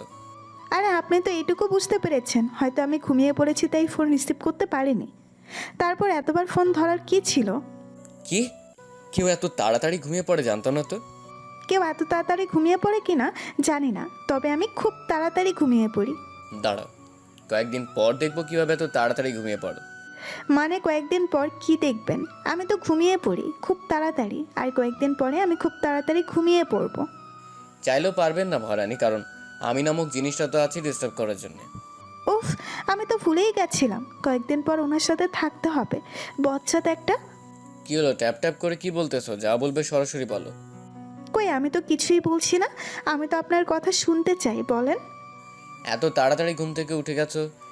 এই জিনিসটা শোনেন, আমি আপনার মতো আলসিয়া না যে সকাল 10টা কি 11টায় ঘুম থেকে উঠে আমি খুব তাড়াতাড়ি ঘুমিয়ে পড়ি এবং খুব তাড়াতাড়ি জেগে যাই। আর এখন আপনার সাথে কথা বলা হচ্ছে না, কারণ আমি ফ্রেশ হব, তারপর আম্মুর সাথে নাস্তা তৈরি করব, তারপর নাস্তা শেষ করব, তারপর আপনার সাথে কথা বলবো, ওকে? আর হ্যাঁ, আপনিও খুব তাড়াতাড়ি বিছানা ছেড়ে উঠে পড়ুন আর ফ্রেশ হয়ে নাস্তা করে নেন, তারপর কথা হবে। এই যে মহারানী শোনেন, একটা কথা ছিল। জি মহারাজ, বলতে থাকেন, আমি শুনতেছি। বলছি যে আব্বু রাজি হয়ে গেছে আগামী শুক্রবার আমাদের দ্বিতীয় বিয়ে। আমার সেই খুশিতে নাচতে ইচ্ছে করতেছে। আপনি এখন কি করতেছেন? কি আর করব, একটা পাগলি মেয়ের সাথে কথা বলছি, আর সে তো এখন আমাকে ব্যস্ততা দেখাচ্ছে, কিন্তু কতদিনের ব্যস্ততা দেখাবে? কয়েকদিন পর সে আমার খাঁচায় বন্দি হয়ে যাবে, তখন তো আর তার ব্যস্ততা আমার সাথে যাবে না। ওকে, আপনি সে আশাতেই বসে থাকেন, আমি আসতেছি। তারপর আমার সাথে অনেকক্ষণ খুনসুটি মিষ্টি প্রেমের আলাপ করলাম, তারপর ফোনটা কেটে দিলাম, কিন্তু ফোন কাটতে কেন জানি ইচ্ছে করতেছে না। তারপর ইচ্ছার বিরুদ্ধে ফোনটা কেটে দিলাম। এভাবেই বেশ কয়েকদিন কেটে গেল। কয়েকদিন থেকে ওনাকে দেখি না, কিন্তু মনে সারাক্ষণ ওনার কথাই মনে হয়। আমি বেশি কথা বলি না, কিন্তু উনি বকবক করে, আমি শুধু শুনি আর হাসি। দেখতে দেখতে বিয়ের দিনটা একদম নিকটে চলে আসলো। আজকে হঠাৎ করে উনি ফোন দিয়ে বলতেছে আমার সাথে নাকি ওনার কিছু কথা আছে, তাই বিকেলে পার্কে দেখা করার জন্য ডাকলো। আমি কিছু না বলে চুপচাপ রাজি হয়ে গেলাম, কারণ কয়েকদিন থেকে আমিও তাকে দেখি না, তাকে দেখার ইচ্ছা করতেছে। বিকেলবেলা হালকা সাজুগুজু করে বেরিয়ে পড়লাম, উদ্দেশ্য হলো পার্কে যাব। বাসা থেকে বাইর হয়ে ওনাকে একটা ফোন দিলাম, জেনে নিলাম উনি এখন কোথায় আছে। ওনার সাথে কথা বলার পরে জানতে পারলাম উনি পার্কের কাছাকাছি চলে এসেছে। আমাকে খুব তাড়াতাড়ি সেখানে যেতে হবে, তাই আমি একটা রিক্সা ডেকে নিলাম এবং সেখান থেকেই রওনা দিলাম পার্কের উদ্দেশ্যে। কিছুক্ষণ পরে রিক্সাওয়ালা মামা আমাকে পার্কের গেটে নামিয়ে দিয়ে চলে গেলেন। আমি আস্তে আস্তে হেঁটে পার্কের ভেতরে প্রবেশ করলাম। পার্কের ভেতরে প্রবেশ করে আমি বেশ অবাক হয়ে গেলাম, কারণ এখানে সবাই কাপল, কেউ সিঙ্গেল নেই। যে যার মতো বসে তাদের খুনসুটি প্রেম চালিয়ে যাচ্ছে। আপনাকে খুঁজতে লাগলাম, একটু দূরে তাকিয়ে দেখি উনি একটা গাছের নিচে বসে আছে। তা হয়তো আমার জন্যই অপেক্ষা করতেছে, তাই আমি আর দেরি না করে ওনার কাছে চলে গেলাম। কতক্ষণ আগে এখানে এসেছেন? বেশিক্ষণ হয়নি, মাত্র আসলাম। রাস্তায় আসতে এই তোমার কোনো সমস্যা হয়নি তো? না, আমার কোনো সমস্যা হয়নি। তাহলে বলেন এত জরুরি তলব কী জন্য? তুমি না আমার মনটা এখনো বোঝোনি। তুমি তো জানো কতদিন থেকে তোমাকে দেখতে পাই না, তাই মনটা আমার ছটফট ছটফট করছে, তাই আর থাকতে পারলাম না। আর কালকে থেকে বিয়ের সব কার্যক্রম শুরু হতে যাচ্ছে, তাই তোমার সাথে তেমন একটা কথা বলতে পারবো না। তাই আজকে তোমার সাথে একটু সময় কাটাতে চাই। তোমাকে সমস্যা আছে? সমস্যা থাকলে বলতে পারো, আমি এক্ষুনি বাসায় চলে যাচ্ছি। এই যে মিস্টার, আপনি সবসময় এত বেশি বোঝেন কী জন্য? আমি কি একবারের জন্য বলেছি যে আমার সমস্যা আছে? আপনি চলে যান, আমি আপনাকে সময় দিতে পারবো না। না, আমার মনে হলো তাই জিজ্ঞেস করলাম। আপনার মনে যা হবে তাই আমাকে জিজ্ঞাসা করতে হবে? আচ্ছা, আমরা কেন ঝগড়া করছি কিসের জন্য? সবাই দেখো কিরকম চুটিয়ে প্রেম করছে, আর আমরা এখানে ঝগড়া করছি। এই যে মিস্টার, শুনছেন? ঝগড়া কিন্তু আমি লাগাইনি, আপনি লাগিয়েছেন, সুতরাং সব দোষ আপনার। এখন চলেন একটু হাঁটাহাঁটি করি লেকের পাড়ে। এই যে মহারানী, লেকের পাড়ে হাঁটতে গেলে এখান থেকে অনেক দূর যাইতে হবে, তার থেকে ভালো এই পার্কের পুকুর পাড়ে হাঁটিয়ে অনেক ভালো লাগবে। এই যে মিস্টার, আমাকে বাদাম কিনে দেন, বাদাম খেতে খেতে কিছুক্ষণ হাঁটাহাঁটি করি। তারপর উনি আমাকে বাদাম কিনে দিলেন। বাদাম কিনে এনে আমার হাতে না দিয়ে উনি বাদামের খোসা সারিয়া বাদামগুলো আমার হাতে দিচ্ছে। আমি ছোট বাচ্চাদের মতো খাইতেছি। আমাদের দুজনের মাঝে চলতে থাকলো কিছু কথা, খুনসুটি, কিছু ঝগড়া। তারপর আমরা দুজনে একসাথে বসে পড়লাম পুকুর পাড়ে। দুজনেই বসে পড়লাম, বলতে ভুল হবে, আমি বসে পড়লাম আর উনি আমার কোলে মাথা রেখে শুয়ে পড়লেন। আরে আজব তো, আপনি এসব এখানে কি শুরু করছেন? কই, কখন আমি আবার কি করলাম? দেখেন, একদম ন্যাকামো করবেন না। এসব কি হচ্ছে? সবাই কিভাবে তাকিয়ে আছে আমাদের দিকে দেখেন তো। তাদের হিংসে হচ্ছে আমাদের ভালোবাসা দেখে, তাই তারা আমাদের দিকে তাকিয়ে আছে। এরকম একটা পাবলিক প্লেসে কেউ এরকম করে? আমার প্রচুর পরিমাণ লজ্জা লাগতেছে, প্লিজ উঠে বসুন। দেখো, মানুষ দেখতেছে, দেখতে দাও, আর আমরা যেটা করতেছি করতে দাও। দেখেন, এটা আমাদের রুম না, আমাদের বাড়িও না। কত মানুষ আমাদের দিকে কীরকমভাবে তাকিয়ে আছে দেখেন তো, আমার কীরকম লজ্জা লাগতেছে। প্লিজ উঠুন। আর একটা কথা হচ্ছে না, চুপচাপ আমার মাথায় বিলি কেটে দাও। আমি অবশেষে ওনার কাছে হার মেনে নিলাম, কারণ যতই বলি না কেন উনি উঠবে না। তাই আমিও মাথা নিচু করে ওনার মাথায় বিল্লি কেটে দিতে লাগলাম। আর মনে মনে ভাবতে লাগলাম, ছিলাম কি আর হয়ে গেলাম কি? যার কাছে টাকার জন্য দেহটাই বিক্রি করতে গেলাম, আজকে তাকেই স্বামী হিসাবে পেলাম। ভাগ্যের কি নির্মম পরিহাস! হয়তো আজকে আমাকে সমাজের সবার কাছে কলঙ্কিনী বা পতিতা হয়ে থাকতে হতো, কিন্তু ভাগ্যের কি নির্মম পরিহাস, আজকে সেখানে আমাকে কেউ একজন পাগলের মতো ভালোবাসে। কিন্তু এমন একটা দিন ছিল যার ভালোবাসাটা আমি বুঝতে পারিনি। যদি ঠিক সময়ে বুঝতে পারতাম তাহলে আজকে হয়তো এর থেকেও বেশি কিছু আমার জীবনে ঘটে যেত। এই পাগলি, কি ভাবতেছো? কই কিছু না তো। দেখো, আমার থেকেও লুকানোর চেষ্টা করবে না। তোমার চোখের পানি বলে দিচ্ছে তুমি কিছু না কিছু ভাবতেছো, সেটা অনেক কষ্টের। আমাকে বলা যাবে না? উনি অনেকটা অসহায় দৃষ্টিতে আমার দিকে তাকিয়ে আছেন। এই যে পাগল মশাই, আমার কিছুই হয়নি, এটা সুখের কান্না, দুঃখের না, বুঝছেন? তাই বলে চোখ থেকে পানি বের করতে হবে? সব প্রশ্নের উত্তর বাসরাতে দেব। আজকের মতো উঠে চলুন, কারণ সন্ধ্যা হয়ে গেছে, এখন বাসায় না গেলে আম্মু বকা দিবে। আর কিছুক্ষণ থাকি, সন্ধ্যাটা উপভোগ করে তারপর যাই। দেখেন, কালকে গায়ে হলুদ, আপনি ছেলে মানুষই, হয়তো আপনার কোনো কথা কেউই বলবে না, কিন্তু আমি একটা মেয়ে, সমাজে আমার নানা রকম কথা হতে পারে, তাই আমাকে যেতে হবে। আর আপনি কি চান, আপনার বইয়ের কটূক্তি কেউ করুক? আমি তাদের জিহ্বা কেটে ফেলবো। কতজনের জিহ্বা কেটে ফেলবেন? এর থেকে ভালো হবে আমরা এখন বাসায় চলে যাই। আর কিছুক্ষণ থাকি প্লিজ। এসব আজাইরা কথা বাদ দেন, কারণ অনেক সময় পড়ে আছে এসব উপভোগ করার মতো, কিন্তু আজকে যদি একটু লেট করে বাসায় যাই তো নানা রকম কথা বলবে, সে কথাগুলো আমার আম্মুকে শুনতে হবে। আমি চাই না আমার কারণে আমার আম্মু কারো কাছে থেকে কটু কথা শুনুক। তারপর উনি আর কিছু বললেন না, চুপচাপ আমার সাথে হাঁটতে লাগলেন। বেশ ভালোই লাগতেছে, প্রিয় মানুষটার সাথে এই সন্ধ্যার বেলা হাঁটার মজাই আলাদা, অন্যরকম একটা ফিলিংস জাগে মনের ভেতর। মন চাই সবসময় তার সাথে এইভাবেই পাশাপাশি হেঁটে চলি যতদিন এ দেহে প্রাণ আছে। তারপর উনি আমাকে রিকশায় তুলে দিয়ে ওখানে দাঁড়িয়ে আছে, রিকশা চালতে লাগলো, কিন্তু উনি যাচ্ছেন না, ওখানেই দাঁড়িয়ে আমার দিকে তাকিয়ে আছে। এই যে এইভাবে দাঁড়িয়ে না থেকে তাড়াতাড়ি বাসায় চলে যান, নয়তো বাসায় টেনশন করবে আপনার জন্য। কেন জানি আজকে ওনাকে ছেড়ে যাইতে মন চাচ্ছে না, ইচ্ছে করতেছে ওনার সাথে চলে যাই, কিন্তু সমাজের একটা রীতিনীতি আছে, সেটা আমাদেরকে মানতে হয়। যতক্ষণ ওনাকে দেখা যায় আমি ওনার দিকে পেছনে ফিরে তাকিয়ে আছি। আমি লক্ষ্য করলাম উনিও ততক্ষণ পর্যন্তই আমার দিকে তাকিয়েছিলেন। ততক্ষণ আমাকে দেখা যায়, কিন্তু যখন আড়াল হয়ে গেলাম তখন জানি না উনি হয়তো চলে গেছেন সেইখান থেকে। পরের দিন সকালবেলা ঘুম ভেঙে গেল, বাইরে অনেক চেঁচামেচি, কারণ আর চেঁচামেচি হবে নাই বা কেন, বিয়েবাড়ি বলে কথা। বাইরে চেঁচামেচি তো রুমে শুয়ে থাকতে পারলাম না, বাধ্য হয়ে উঠে গেলাম বাইরে। বাইরে গিয়ে তো আমি অবাক, এই অনি, শিলা, এই আর আমি তোর সাথে কোনো প্রকার কথা নাই। দেখ অভিমান করে লাভ নেই, কারণ আমার বিয়ে হয়ে যাচ্ছে, অভিমান করে থাকতে পারবি না, চলে আয় বুকে। আমি বলতে দেরি, কিন্তু ওরা দুজনে দৌড়ে এসে আমার বুকে ঝাঁপিয়ে পড়তে দেরি নেই। থাক, আর ঢং দেখাতে হবে না, যদি আমাকে এতই মিস করতে তাহলে দেখার জন্য অন্তত একবার চলে আসতে, এরকম করে সেলফিশের মতো দূরে দূরে থাকতিস না। দেখ, আমি এসব নিয়ে কোনো কথা বলতে চাইছি না। এখন তুই বল, আমাদের জিজু কেমন? মেবি অনেক কিউট অ্যান্ড রোমান্টিক, তাই না? তারপর ওদের সাথে সব কিছু শেয়ার করলাম। ইস, তোর মতো যদি আমার একটা বর থাকতো তাহলে তো মজাটাই আলাদা হইতো। টেনশন করিস না, হয়ে যাবে। আজকে তো মনে হয় ওনার অনেক ভাই কাছে আসবে, তাদের মধ্যে একজনকে বেছে নিস, কথা বলে দেখব।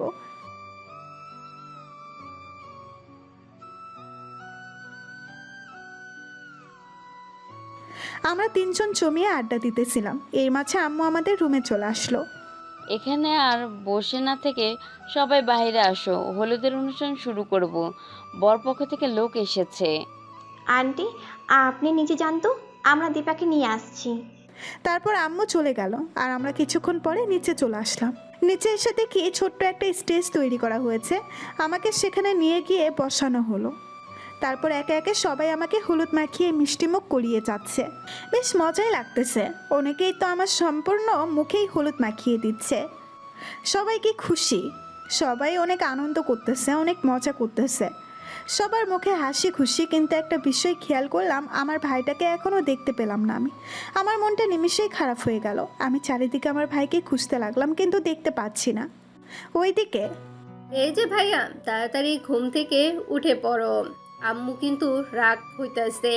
আজকে না তোর গায়ে হলুদ, তুই এখনো ঘুমায় আসিস? তোর কি কোনো কাণ্ডজ্ঞান নেই? চুপ থাকতে গায়ে হলুদ তো কি হয়েছে? আমি বিয়ে করব না, যা ভাগ এখান থেকে। মানে তুই কি বলতে চাচ্ছিস? তুই না বললি বিয়েটা করবি, এখন তুই বলছিস বিয়ে করবি না? মানে তুই কি আব্বু আম্মু আমার মান সম্মান রাখবি না নাকি? সেটা তোকে ভাবতে হবে না, আমার ঘুমে ডিস্টার্ব করিস না, যা ভাগ এখান থেকে। দাঁড়া, আমি আম্মুকে গিয়ে বলে দিচ্ছি যে তুই বিয়ে করবি না, তারপর দেখ মজা কেমন লাগে তোর। বলছি না বিয়ে করব না, তার মানে বিয়ে করব না। তুই এত কথাটা পেঁচাচ্ছিস কেন? যা ভাগ এখান থেকে, আমার ঘুমে ডিস্টার্ব করবি না। তুই একটু ভেবেচিন্তে কথা বল, ঘুমের দেশ থেকে চলে আয়, একটা মেয়ের জীবন নিয়ে খেলিস না। এখন তুই কি আমাকে জ্ঞান দিবি নাকি এখান থেকে চলে যাবি, নাকি তোকে মাইল লাগাবো, কোনটা? তাও তোকে বলতাছি একটু ভেবেচিন্তে ডিসিশন নিয়ে, বুঝেছিস? একটা মেয়ের জীবন নিয়ে খেলিস না এইভাবে। যা ভাগ বলতেছি আমার রুম থেকে। চুটকি আর কিছু না বলে চুপচাপ আম্মুর কাছে চলে গেল। আম্মু এদিকে একটু আসো তো, তোমার সাথে কথা আছে। তোর আবার কি হইলো? তোর ভাইয়াকে না তোকে ডাকতে পাঠাইলাম, কি বললো? ভাইয়া এখন বলতাছে বিয়েটা নাকি করবে না। কি? ওর কি মাথা ঠিক আছে নাকি পাগল টাগল হইলো? ওর জন্য ওর আব্বুকে কত করে ম্যানেজ করলাম, আর এখন ও বলতেছে বিয়ে করবে না। এটা কি পুতুল খেলা নাকি? একটা মেয়ের জীবন নিয়ে খেলা, এটা ঠিক না। ওইদিকে আমার চোখ দুটো শুধু আমার ভাইকেই খুঁজতেছে, কিন্তু কোথাও দেখতে পাচ্ছি না। একে একে সব মেহমানরা আমার গায়ে হলুদ মাখিয়ে দিচ্ছে, আমার সেদিকে কোনো ভুরুক্ষেপ নেই, কারণ আমার মনটা ছটফট করতেছে আমার ভাইকে দেখার জন্য। হঠাৎ করে আমার চোখ আটকে গেল একটা চেয়ারে। দেখলাম আমার ভাইটা ওখানে বসে আছে। আমি তাকে ইশারা করে ডাক দিলাম আমার কাছে। যেই আমার ছোট্ট ভাইটা আমার কাছাকাছি চলে এসেছে, আমি তার মুখের দিকে তাকিয়ে অবাক হয়ে গেলাম, কারণ বুঝতে পারলাম হয়তো সারা রাত কান্না করেছে। চোখ দুটো কেমন ফুলে গেছে, লাল হয়ে গেছে, চেহারাটা কেমন ফ্যাকাশে হয়ে গেছে। আর এই অবস্থা দেখে আমার বুকের ভেতরটা দুমড়ে মুচড়ে উঠল। আমি আর নিজেকে ধরে রাখতে পারলাম না। আমার ছোট ভাইকে আমার বুকে টেনে নিয়ে অনেক জোরে জোরে কান্না করতে লাগলাম। হয়তো আমার জন্য সেও কান্না করতেছে। আমার সাথে সাথে আমার ভাইটাও কান্না করতে লাগলো আর বলতে লাগলো, আপুরে, এখন থেকে আমি কার সাথে বাইরে হাঁটতে বেরোবো, কার সাথে আমি দুষ্টুমি করব, কার সাথে রাগ করে অভিমান করে থাকবো, বলতে পারিস আপু? আমি কিচ্ছু বলতেছি না, ওর কথা শুনতেছি আর অনেক জোরে জোরে কান্না করতেছে। কেন জানি আমার চোখের পানি বাদ মানতেছে না, আমার বুকটা কেন জানি ধুকপুক করতেছে। আচ্ছা, মেয়েদের জীবন কেন এমন হয়? আপুরে, তোকে না দেখলে, তোর সাথে একটু কথা না বললে আমার কলিজাটা ফেটে যায় রে আপু। আমি এখানে কি করে থাকবো তোকে ছেড়ে, বলতে পারিস আপু? ভাইয়া কথাগুলো বলতেছে আর অনেক জোরে জোরে কান্না করতেছে, আমাকে অনেক শক্ত করে জড়িয়ে ধরে আছে। আমিও ভাইকে অনেক শক্ত করে জড়িয়ে ধরে কান্না করতেছি আর ভাবতেছি হয়তো তার সাথে আর আমি দুষ্টুমি করতে পারবো না। চাইলেও আর আমি আমার ভাইটাকে সময় দিতে পারবো না, কারণ আমি এখন থেকেও অন্যের খাঁচায় বন্দি হয়ে যাচ্ছি। আমার ভাইটা চাইলেও আমার সাথে খুনছুটি ঝগড়াঝাটি করতে পারবে না, চাইলেও আমার সাথে হাঁটতে বের হতে পারবে না, চাইলেও আমার সাথে কোথাও ঘুরতে যেতে পারবে না। আল্লাহ, তুমি মেয়েদেরকে কেন এরকম একটা পরীক্ষার মাঝে ফেলাই দাও? তার দীর্ঘ 20 বছরের মায়া ত্যাগ করে অন্যখানে পাড়ি জমাতে হয়, আর সেখানে অপরিচিত মানুষগুলোকে আপন করে নিতে হয়, আর একদম আপন মানুষ নিজের বাবা মাকে ভুলে যেতে হয় কেন? মেয়েদের এত বড় শাস্তি দেওয়া হয় কেন? কেন? কান্না করেই যাচ্ছি। আমরা দুইজন আমাদের দিকে তাকিয়ে আছে সবাই অবাক দৃষ্টিতে। হয়তো তারা ভাবতেছে এরকম ভাই বোনের জুটি কয়জনের হয়। এই পাগল পাগলি এভাবে কান্না করতেছিস কেন? এটাই মেয়েদের জীবন, এটা আমাদেরকে মেনে নিতে হয়, এটাই সমাজের নিয়ম। এটাকে খণ্ড করা কারো পক্ষে সম্ভব না। আদিকাল থেকে এই রীতিনীতি চলে আসছে, এটা আমাদেরকে মেনে নিতেই হবে।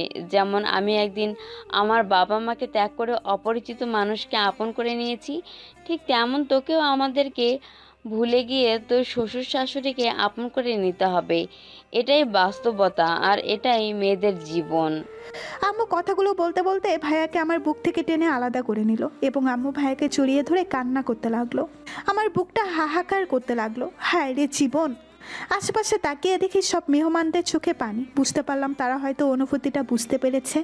হঠাৎ করে মিউজিক বাজতে লাগলো, আমি সহ সবাই চমকে উঠলাম। এই মাহিন, তোর কি হয়েছে রে? এসব কি কথা বলতেছিস তুই? তুই কি একটা মেয়ের জীবন নিয়ে খেলতে পারিস না? এটা কি তুই ঠিক? এটা কি আমি তোকে শিক্ষা দিয়েছি? আমরা তাদেরকে কথা দিয়ে ফেলেছি। কথা দিয়েছি তো কি হয়েছে? আমি বলছি তো বিয়েটা করব না তো করব না, আর একটা কথা হবে না এখানে। Just stop. তুই আমার ছেলে হতে পারিস না, কারণ আমার ছেলে এতটাও বেয়াদবি আমার সাথে করে না। আমি যখন তাকে ঝাড়ি মেরে কথা বলি, সে কথা বলার সাহস পায় না। তুই সেখানে আমার সাথে উল্টো ঝাড়ি মারতেছিস, তার মানে তুই আমার ছেলে হতেই পারিস না। কি বুঝেছো আম্মু? তাহলে এই ছেলেটাকে? আরে আম্মু কি বলতেছো? আমি তো মাহিন। না, তুই আমার ছেলে হতেই পারিস না। আরে আমি তো মজা করছিলাম, তুমি আমার মজা বুঝো না? তুমি তো দেখতে পাচ্ছ আমি হেসে হেসে কথা বলছি, সিরিয়াস মুডে না। এখন এখন যদি তুই বিয়ে করতে চাস না, তাহলে আমি তোর বিয়েটা করাবো না, কারণ আমি এই বিয়েটা ক্যান্সেল করব। আর সব কি বলছো? আমু প্লিজ ক্ষমা করে দাও। আসলে আমি চাইছিলাম যে তোমার সাথে একটু মজা করে, কিন্তু তুমি সিরিয়াস হয়ে গেছো, বুঝতে পারিনি। তোর মজা তোর কাছেই রেখে দে, আমাকে দেখাতে আসবি না। আমি বলতেছি তো, বিয়েটা ক্যান্সেল করে দিব। আম্মু না না, প্লিজ প্লিজ, তোমার পায়ে পড়ছি, আর কখনো এরকম করব না। আম্মু, বজ্জারটার এবার শিক্ষা হয়েছে, শাস্তি দেওয়া ঠিক হবে না। এখন তাড়াতাড়ি ওকে নিয়ে আসো। তারপর আমাকে নিয়ে গিয়ে একটা ছোট্ট স্টেজের উপর বসিয়ে দিল। আমি চারিদিকে তাকিয়ে দেখি পাশে মেঘবান দিয়ে ভর্তি। এত তাড়াতাড়ি এত মেঘবান আসবে কল্পনা করতে পারিনি। আমি বসা মাত্র একে একে সবাই হলুদ আমার মুখে মাখিয়ে দেওয়া শুরু করলো। দাদি ভাবি নানিরা মজা করে তো আমার সম্পূর্ণ মুখে হলুদ মেখে একদম শেষ করে দিচ্ছে। এত কষ্ট জানলে কখনো অনুষ্ঠান করে বিয়ে করতাম না। এতক্ষণ বসে থাকতে থাকতে আমার কোমর ব্যথা হয়ে গেছে। বেশ কিছুক্ষণ পর হলুদের অনুষ্ঠান শেষ। সবাই এখন খেতে আসো। তারপর আমরা সবাই খেতে গেলাম। খাওয়া দাওয়া শেষ করে সবাই বসে আড্ডা দিতে লাগলাম। আড্ডা দিতে দিতে কখন যে রাত হয়ে গেছে সেই দিকে কারণ কোনো খেয়াল নেই, কারণ বিয়েবাড়ি বলে কথা, কত কি করবে। কালকে সবাই প্ল্যান করতেছে। ওদের প্ল্যান শুনে যা বুঝলাম, কালকে ওনার অবস্থা কাহিল। এদের কথা শুনে আমার কিছুটা হিংসে হচ্ছে, কারণ আমার বরের সাথে মেয়েরা কি কি করবে কেমন জানি লাগতেছে। কিন্তু বিয়েবাড়ি বলে কথা, তারা তো একটু মজা করবেই। তারপর সেদিনের মতো আড্ডা শেষ করে যে যার রুমে চলে গেলাম। আজকে আরও কারো নির্দিষ্ট রুম নেই, যে যেখানে পাচ্ছে সেখানেই ঘুমিয়ে পড়তেছে। আমি তো আমার রুমে গিয়ে অবাক, কারণ আমার রুমে বিছানা ছোট্ট বাচ্চা পোলাপাইন দিয়ে ভর্তি। এখন আমি ঘুমাবো কোথায়? আমিও কম কিসের, বিছানার মাঝখানে কয়েকটা বাচ্চাকে তুলে বালিশের ওই দিকে শোয়াই দিলাম, এবং আমিও মাঝখানে গুটিসুটি হয়ে ছোট বাচ্চাদের মতো শুয়ে পড়লাম। ওফ, কি যন্ত্রণা রে বাবা, একটুও নড়তে পারতেছি না, এদিক ওই দিকেও হতে পারতেছি না। কি একটা অবস্থা! ধুর, এভাবে কেউ কি বিয়ে করে? আমি আগে যদি জানতাম তাহলে বিয়ে করতাম নাকি? কি জ্বালারে বাবারে, একটুও নড়তে পারতেছি না। ওফ আম্মু, তোমার মেয়ে শেষ, গায়ে ব্যথা হয়ে গেল, একটুও নড়তে পারতেছি না। এই দিক থেকে ওই দিক হলেই কারো না কারো উপরে চলে যায়। অনেক কষ্টে ঘুমানোর চেষ্টা করতেছি, কিন্তু ঘুম বাবাছি চোখে ধরা দিচ্ছে না। এই চুটকি, কি হয়েছে? ওইরকম বলদ গরুর মতন চিল্লাচ্ছিস কেন? দেখ কথা ঠিক মতন বল বলতেছি, নইলে কি অবস্থা করবো সেটা নিজেও জানি না। তুই আমার কিছুই করতে পারবি না। একটা কথা ভেবে দেখিস, আমার জন্যই কিন্তু তুই বিয়েটা করতে পেরেছিস, নয়তো আম্মু বিয়েটা ক্যান্সেল করে দিত। বললেই হলো বিয়ে ক্যান্সেল করে দেবে? তুই কি দেখতে চাস আমার পাওয়ার কতটা? এখনই তোর বিয়েটা ক্যান্সেল করে দিব। এখন যদি আমার পাওনাটা আমি না পাই। তোর আবার কিসের পাওনা? বারে, তুই বিয়ে করতে যাচ্ছিস অথচ তোর ছোট বোনকে কিছু কিনে দিলি না, তার বকশিস দিচ্ছিস না। ব্যাপারটা কি এত কিপটে কেন তুই? দেখ আমি কোনো তোকে টাকা দিতে পারবো না। ওকে, দেখা যাবে। টাকা না দিয়ে কই যাস, আমিও সময় মতো টাকাটা তুলে নিব। আচ্ছা দেখা যাবে তুই কিভাবে টাকাটা নিতে পারিস। আর শোন, যে জন্য তোকে ডাক দিলাম, বল শুনতাছি, আমার কান খোলাই আছে। কালকে কখন আমরা মেয়ের বাড়ির উদ্দেশ্যে রওনা দেব? কেন, বউকে ছাড়া থাকতে ইচ্ছা করতেছে না তাই তো? দেখ উল্টোপাল্টা কোনো রকম কথা বলবি না, চুপচাপ যেটা বলছি সেটার উত্তর দিয়ে দে। আমি বলতে পারবো না। বলে চুটকি দৌড়ে দৌড়ে গিয়ে দরজা বন্ধ করে দিল। আমি হতাশ হয়ে গেলাম। আমার রুমে গিয়ে হাত পা ছড়িয়ে চিটিয়ে ঘুমিয়ে পড়লাম। উফ, আমার উপরে এত ভারী লাগতেছে কেন? ধুর, আর ঘুমিয়ে থাকতে পারলাম না। ঘুম বাবাজি উধাও হয়ে গেল। চোখ দুটো খুলে তাকিয়ে দেখি সবগুলো পিচ্ছি পোলা পায়েন আমাকে বালিশ বানিয়ে আমার উপরে শুয়ে আছে। শেষমেশ সেটাও দেখার বাকি ছিল। পিচ্ছি পোলা পায়েনগুলো আমার দিকে তাকিয়ে হা হা করে হাসি দিতে লাগলো। এই পিচ্ছিরা, তোদেরকে কে বলেছিল ওই রুমে থাকতে?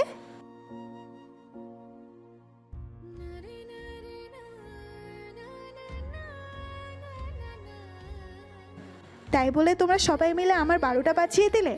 আজকে আমার বিয়ে, আমার বর আমাকে পিটাইবে যদি আমি তার সাথে গল্প না করি। আজকে রাতে তো ঘুম হলোই না। আর বিয়ে বলে কথা, সারাদিন তো আমার উপর দিয়ে কম ধকল যাবে না। রাতে তো খুব ক্লান্ত থাকবো, ঘুমিয়ে পড়বো। তার উপর আজকে একটু ঘুমাতে চাইলাম, তোমাদের জন্য হলো না। এখন আমার কি হবে?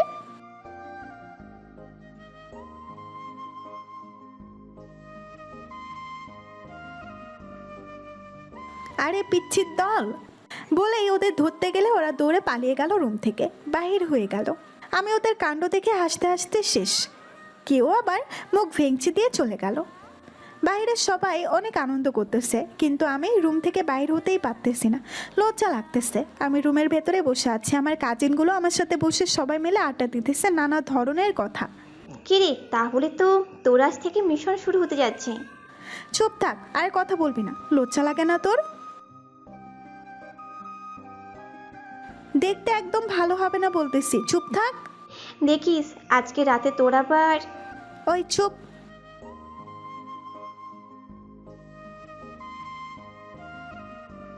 চুপ করবি তোরা নাকি ঘর থেকে বাহির করে দিব?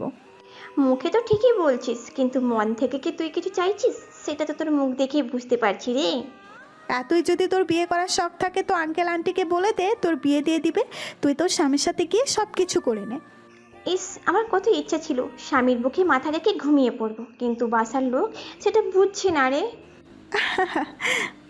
থাক, আর বুঝতে হবে না। এখন পার্লার থেকে মানুষজন আসবে, তুই গোসলটা সেরে নে। সাজুগুজু করতে হবে তো তোকে। এই তো আমার কেবল যন্ত্রণা শুরু। একটু কষ্ট করো, রাতে সব কিছু পুষিয়ে দেবে জিজু। ওই কুত্তি চুপ থাক। তার কিছুক্ষণ পরেই পার্লার থেকে লোক চলে আসলো। আমি গোসল করে এসে ঘরে বসে পড়লাম আয়নার সামনে। পার্লার থেকে আসা কয়েকজন মহিলা আমাকে সাজানো শুরু করলেন। আমি চুপচাপ মূর্তিগুলোর মতো বসে আছি, যেদিকে বলতেছে সেদিকেই ঘুরতেছি, যেদিকে যা করতে বলতেছে তাই করতেছি, চুপচাপ রোবটগুলোর মতো। সাজগুজু করার প্রায় শেষের দিকে হঠাৎই বাইরে অনেক জোরে জোরে আওয়াজ হতে লাগলো, বর এসেছে, বর এসেছে, বর এসেছে। ওই জিজু মশাই তো চলে এসেছে, আর মাত্র কিছুক্ষণ বাকি। চুপচাপ হয়ে আছি, হঠাৎ দেখলাম উনি বাইরে দৌড়ে চলে গেল। গেটে টাকা দিয়ে ভেতরে প্রবেশ করতে হবে, নয়তো এখানে দাঁড়িয়ে থাকতে হবে বরকে। আচ্ছা বলেন শুনি, কত টাকা দিতে হবে? 50,000 টাকা দিতে হবে। আচ্ছা, 50,000 টাকা দিতে পারি, তবে তার বিনিময়ে কিছু চাইব, সেটা দিতে পারবেন?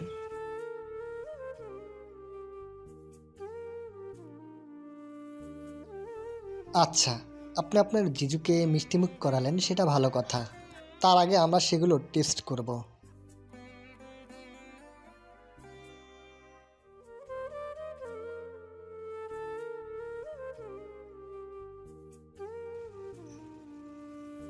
আমরা সেটা বলছি না, কিন্তু আমাদের মনে হচ্ছে আপনারা একটু না অনেকটা বচ্চার টাইপের মেয়ে। মিষ্টির মধ্যে কি খাওয়াবেন সেটা তো ভালো করে দেখতে পাচ্ছি আমরা। আমাদের তো চোখ আছে, ওইখানে তো দেখা যাচ্ছে সবগুলো মরিচের গুঁড়া। ওই মিয়া, এত বকবক করেন কিসের জন্য বুঝি না। আমরা আমাদের জিজুকে মিষ্টি মুখ করাবো না, আপনারা দূরে থাকেন নয়তো।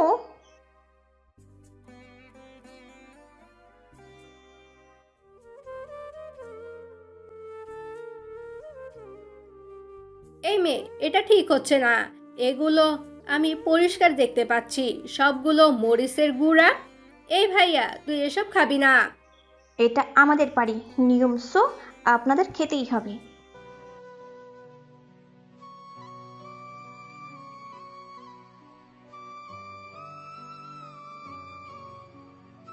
আচ্ছা, আপনাদের 50,000 টাকা লাগবে তাই তো?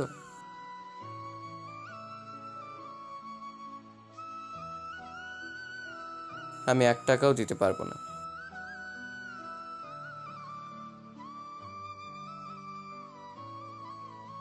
আপনারা যা গেট ধরেছেন, গেটের তো একটা সম্মান আছে তাই না?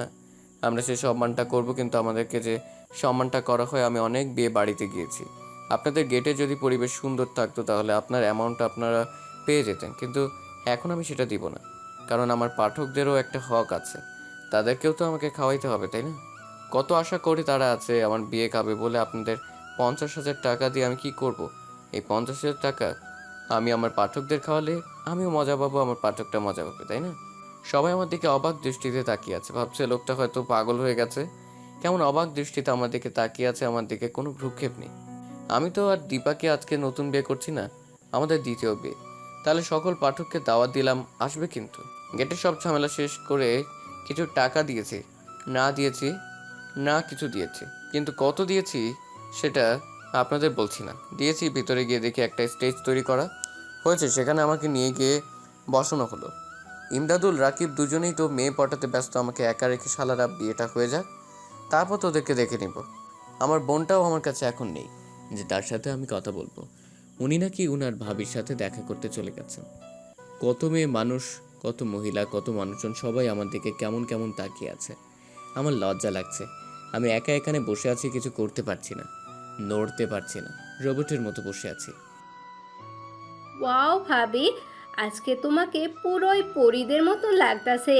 ভাইয়া তোমাকে দেখে আজকে আবার নতুন করে ক্রাশ খাইবে। আমি এক মনে বসে আছি, হঠাৎ করে ছুটকির কণ্ঠ শুনতে পেয়ে সামনে তাকিয়ে দেখি ছুটকি দাঁড়িয়ে আছে। কখন আসলে তুমি?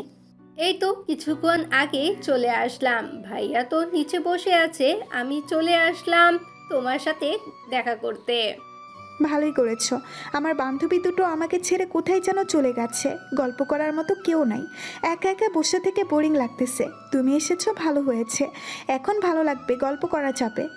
তারপর আমরা দুজন শুরু করে দিলাম নানা ধরনের কথা। একা একা বসে আছি, হঠাৎ করে কাজী সাহেব চলে আসলেন, এসে আমার পাশে বসে পড়লেন। আমি ওনাকে সালাম প্রদান করলাম, উনি আমার সালামের উত্তর দিলেন। টুকটাক কথা বলতেছে আমার সাথে। কাজী সাহেব বিয়ের কাজ শুরু করে দিলেন এবং কন্যাকে নিয়ে আসতে বললেন। হঠাৎ করে তাকিয়ে দেখি সবাই উপরের দিকে তাকিয়ে আছে। বুঝতে পারলাম দীপা আসছে। আমার চোখ আটকে গেল উপরে। দীপা কি এত সুন্দর লাগতেছে যা বলার বাহিরে। কড়া মেকআপ করেছে, লাল একটা লেহেঙ্গা পরেছে, ঠোঁটে লাল লিপস্টিক, হাত ভর্তি চুড়ি। এত সুন্দর লাগছে যা বলে বোঝাতে পারবো না। আমি মুখ হা করে তাকিয়ে আছি। কখন যে দীপা আমার পাশে চলে এসেছে বুঝতেই পারিনি। এই ভাইয়া, মুখটা এখন বন্ধ কর। এখন থেকে এই মানুষটা শুধু তোর, অন্য কারো না, বুঝেছিস? তাই পরে যখন সময় হবে তখন দেখে নিস। এখন সবাই তোর দিকে দেখ কেমন করে তাকিয়ে আছে। ছুটকির কথায় আমার হুঁশ ফিরে এলো এবং আমি লজ্জা পেয়ে একটু মাথাটা নিচু করে রাখলাম। কাজী সাহেব বিয়ের কাজ শুরু করে দিয়েছে। বিয়ে শেষ হতে হতে সন্ধ্যা হয়ে গেল। আমার ভাইটাকে আমি এখনও ভালো মতো দেখতে পেলাম না, কাজ নিয়ে এত ব্যস্ত যে আমার সাথে দেখা করতে পারতেছে না। আম্মু আমার সামনে এখনও আসেনি, ঠিক মতো বুঝতেছি না। বিয়ের সম্পূর্ণ কাজ শেষ করে কাজী সাহেব চলে গেলেন। এখন আমাকে বিদায় দেওয়ার পালা। দেখতে পেলাম ভাইয়া আর আম্মু আমার কাছে আসতেছে। আমি কিছু মুরব্বী আত্মীয় স্বজনরা আমার পাশে এসে দাঁড়ালো। আম্মু এসে আমার পাশে দাঁড়িয়ে আমার হাতটা ধরে ওনার হাতে রেখে বলতে লাগলো, বাবা, আমার মেয়েটাকে তুমি দেখে রেখো। হয়তো একটু পাগলি টাইপের আমার মেয়েটা, কিন্তু তুমি একটু বুঝিয়ে বললে সব বুঝবে। আম্মু আর কিছু বলতে পারলো না, কান্না করে দিল। আমি আম্মুর কান্না দেখে আমিও কান্না করে দিলাম। আমার ভাইটা যে আমাকে খুব শক্ত করে জড়িয়ে ধরে আছে, কিছু না বলেই আমাকে ছেড়ে দিয়ে ও উপরে চলে গেল, আর আমি তাকে দেখতে পেলাম না। অবশেষে সব কিছু শেষ করে আমাকে গাড়িতে তুলে নিলেন উনি। একটু পর গাড়ি ছেড়ে দিল। আমি গাড়ির জানালার দিকে তাকিয়ে দেখি আম্মু আমার ভাইয়ের দিকে তাকিয়ে আছে। বুকের মাঝে হাহাকার করতে লাগলো। আজ থেকে অচেনা মানুষগুলোকে আপন করে নিতে হবে আমাকে। বেশ কিছু সময় পর গাড়ি এসে ওনাদের বাসার সামনে দাঁড়ালো। উনি গাড়ি থেকে নেমে এসে আমাকে নামিয়ে নিয়ে ওনার কোলে তুলে নিল আমাকে। ওনার এরকম কাণ্ড দেখে আশেপাশে যত লোক আছে সবাই শীষ দিতে লাগলো, হাতে তালি দিতে লাগলো। এসব কি করতেছেন? আমার লজ্জা লাগতেছে, আমাকে নামিয়ে দেন, আমি হেঁটে যেতে পারবো। চুপচাপ থাকো, নয়তো সবার সামনে ফেলে দিয়ে কোমরটাই ভেঙে ফেলবো। ভাই পুরাই রোমান্টিক। ভাবি আপনার কপালে সুখ আছে বলতে হবে। আর মাহিন দেখিস, আবার ফেলে দিস না। ফেলে দেওয়ার জন্য কি ধরেছি? আর অনেকেই নানা ধরনের মন্তব্য করতে লাগলেন। উনি সবার উত্তর দিচ্ছে আর আমাকে নিয়ে ভেতরে যাচ্ছে। একদম আমাকে ভেতরে গিয়ে নামিয়ে দিলেন। ছুটকি এসে আমার হাত ধরে আমাকে বাসর ঘরে নিয়ে গেল। আমাকে বাসর ঘরে একা রেখে সবাই বাইরে চলে গেল এবং বাইরে থেকে দরজাটা বন্ধ করে দিল। বুঝতে পারতেছি না আমি এখন এখানে একা কি করব। ভাই বিড়ালটা ভালো করে মারিস, যাতে যেন পরে আবার হাত ছাড়া না হয়। কথাটা কিন্তু মন্দ বলিসনি। দেখ, বেশি দেরি করা ঠিক হবে না, তাহলে বিড়ালটা ভালো করে মারতে পারবি না। এখন রাত বাজে 10টা, চল তোকে রুমে দিয়ে আসি। আজকে থেকে তোর থেকে ব্যাচেলর লাইফ শেষ। ব্যাচেলার লাইফ শেষ তো কি হয়েছে? তাতে কি আমি আড্ডা দিতে পারবো না নাকি তোদের সাথে? কি হয় দেখা যাবে, পরে আবার বইয়ের আঁচল ধরে বসে থাকিস না ঘরে। আমি মোটেও সেরকম ছেলে না যে বউয়ের আঁচলের তলে বসে থাকবো। থাক, আর তোকে এত বড় বড় ডায়লগ মারতে হবে না। তোর থেকেও কত মহা জ্ঞানী গুণী মানুষ, তারাও বইয়ের আঁচল তলে পড়ে গেছে, আর তুই কি এখন চল, বকবক করা ঠিক হবে না। ভাবি হয়তো ঘরে একাই বসে আছে। তারপর রাকিব, এমদাদুল্লাহ সহ আমি আমার রুমের সামনে চলে আসলাম। রুমের সামনে এসে তো আমি বড় সড়ো অবাক দেখে চুটকিদা হাতে নিয়ে দাঁড়িয়ে আছে। কি ব্যাপার, তুই এখানে এইভাবে দাঁড়িয়ে আছিস কে জন্য? তোকে তো বলেছিলাম আমি যে কোন কৌশলে তোর থেকে টাকা আদায় করে নিব। এখন টাকা দে, নয়তো বাসর ঘরে যাইতে পারবি না। তোর মতো একটা বইন থাকলে না আমি কি আর বলবো। আমি কিছু শুনতে চাচ্ছি না, আমি টাকা চাচ্ছি। কালকে সকালে নিস, এখন যাইতে দেন, ঘুম ধরেছে। যাইতে পারলে যা, ওই দেখ দরজায় তালা লাগাইছি। এখন টাকা না পেলে তালা খুলে দিব না। উফ, আর কিছু বলতে পারলাম না, টাকাটা দিয়ে দিলাম। এখন আমি ফকির, আমার কাছে আর কোনো টাকা নেই। অবশেষে কপালে বাসরঘর জুটলো। দরজাটা ভেতর থেকে লক করে দিলাম। আমাকে দেখে দীপা বিছানা থেকে নেমে এসে আমার পায়ে সালাম করলো। আমি বাধা দিলাম না। এই যে মিস্টার, রুমে আসতে এতক্ষণ সময় লাগে? আমি একা একটা মেয়ে রুমে একা একা ভালো লাগে বলেন তো? তার উপরে এত ভারী জিনিস পরে থাকতে কেমন লাগতেছে, বিরক্ত লাগতেছে আমার। আর আপনি এখন আসলেন? তো সব খুলে ফেলে দিতে গিয়ে হালকা কিছু পরে ঘুমিয়ে পড়তে। কি? দেখো আমার ঘুম পাচ্ছে, আমি ঘুমাবো। তুমিও ঘুমিয়ে পড়ো, আমিও ঘুমিয়ে পড়ি, তাই না? ওই কুত্তা, তোকে আমি শেষ করে ফেলবো। কথাটা বলি আমি ওনাকে ধরতে গেলেই উনি আমাকে এক টান দিয়ে বিছানার উপরে ফেলে দিলেন। আমার উপরে উনিও শুয়ে পড়লেন। এটা কি হলো? কই কিছুই হলো না তো, এখন যা হচ্ছে হতে দাও। কিচ্ছু হবে না, শুধু গল্প করব সারা রাত জেগে। তাহলে তোমার যে স্বপ্ন পূরণ করা হবে না। তোমার তো বেবি লাগবে, তাই বেবি আনতে গেলে তো কিছু করতেই হবে। দেখেন, একদম দুষ্টুমি করবেন না, চুপচাপ বসে গল্প পড়ব। কে শোনে কার কথা? উনি আমার ঠোঁট দুটো ওনার ঠোঁটে ডুবিয়ে দিলেন, গভীরভাবে স্পর্শ করতে লাগলেন। আমিও আজকে রেসপন্স দিতে লাগলাম ওনার সাথে সাথেই। নিজের মাঝে আজকে অন্যরকম একটা অনুভূতি কাজ করতেছে, কারণ আজকে আমাদের সম্পর্কটা বৈধ। উনি আস্তে আস্তে ঠোঁট দুটো আমার ঠোঁট থেকে সরিয়ে ওনার ঠোঁট দুটো আমার গলায় বসিয়ে দিলেন।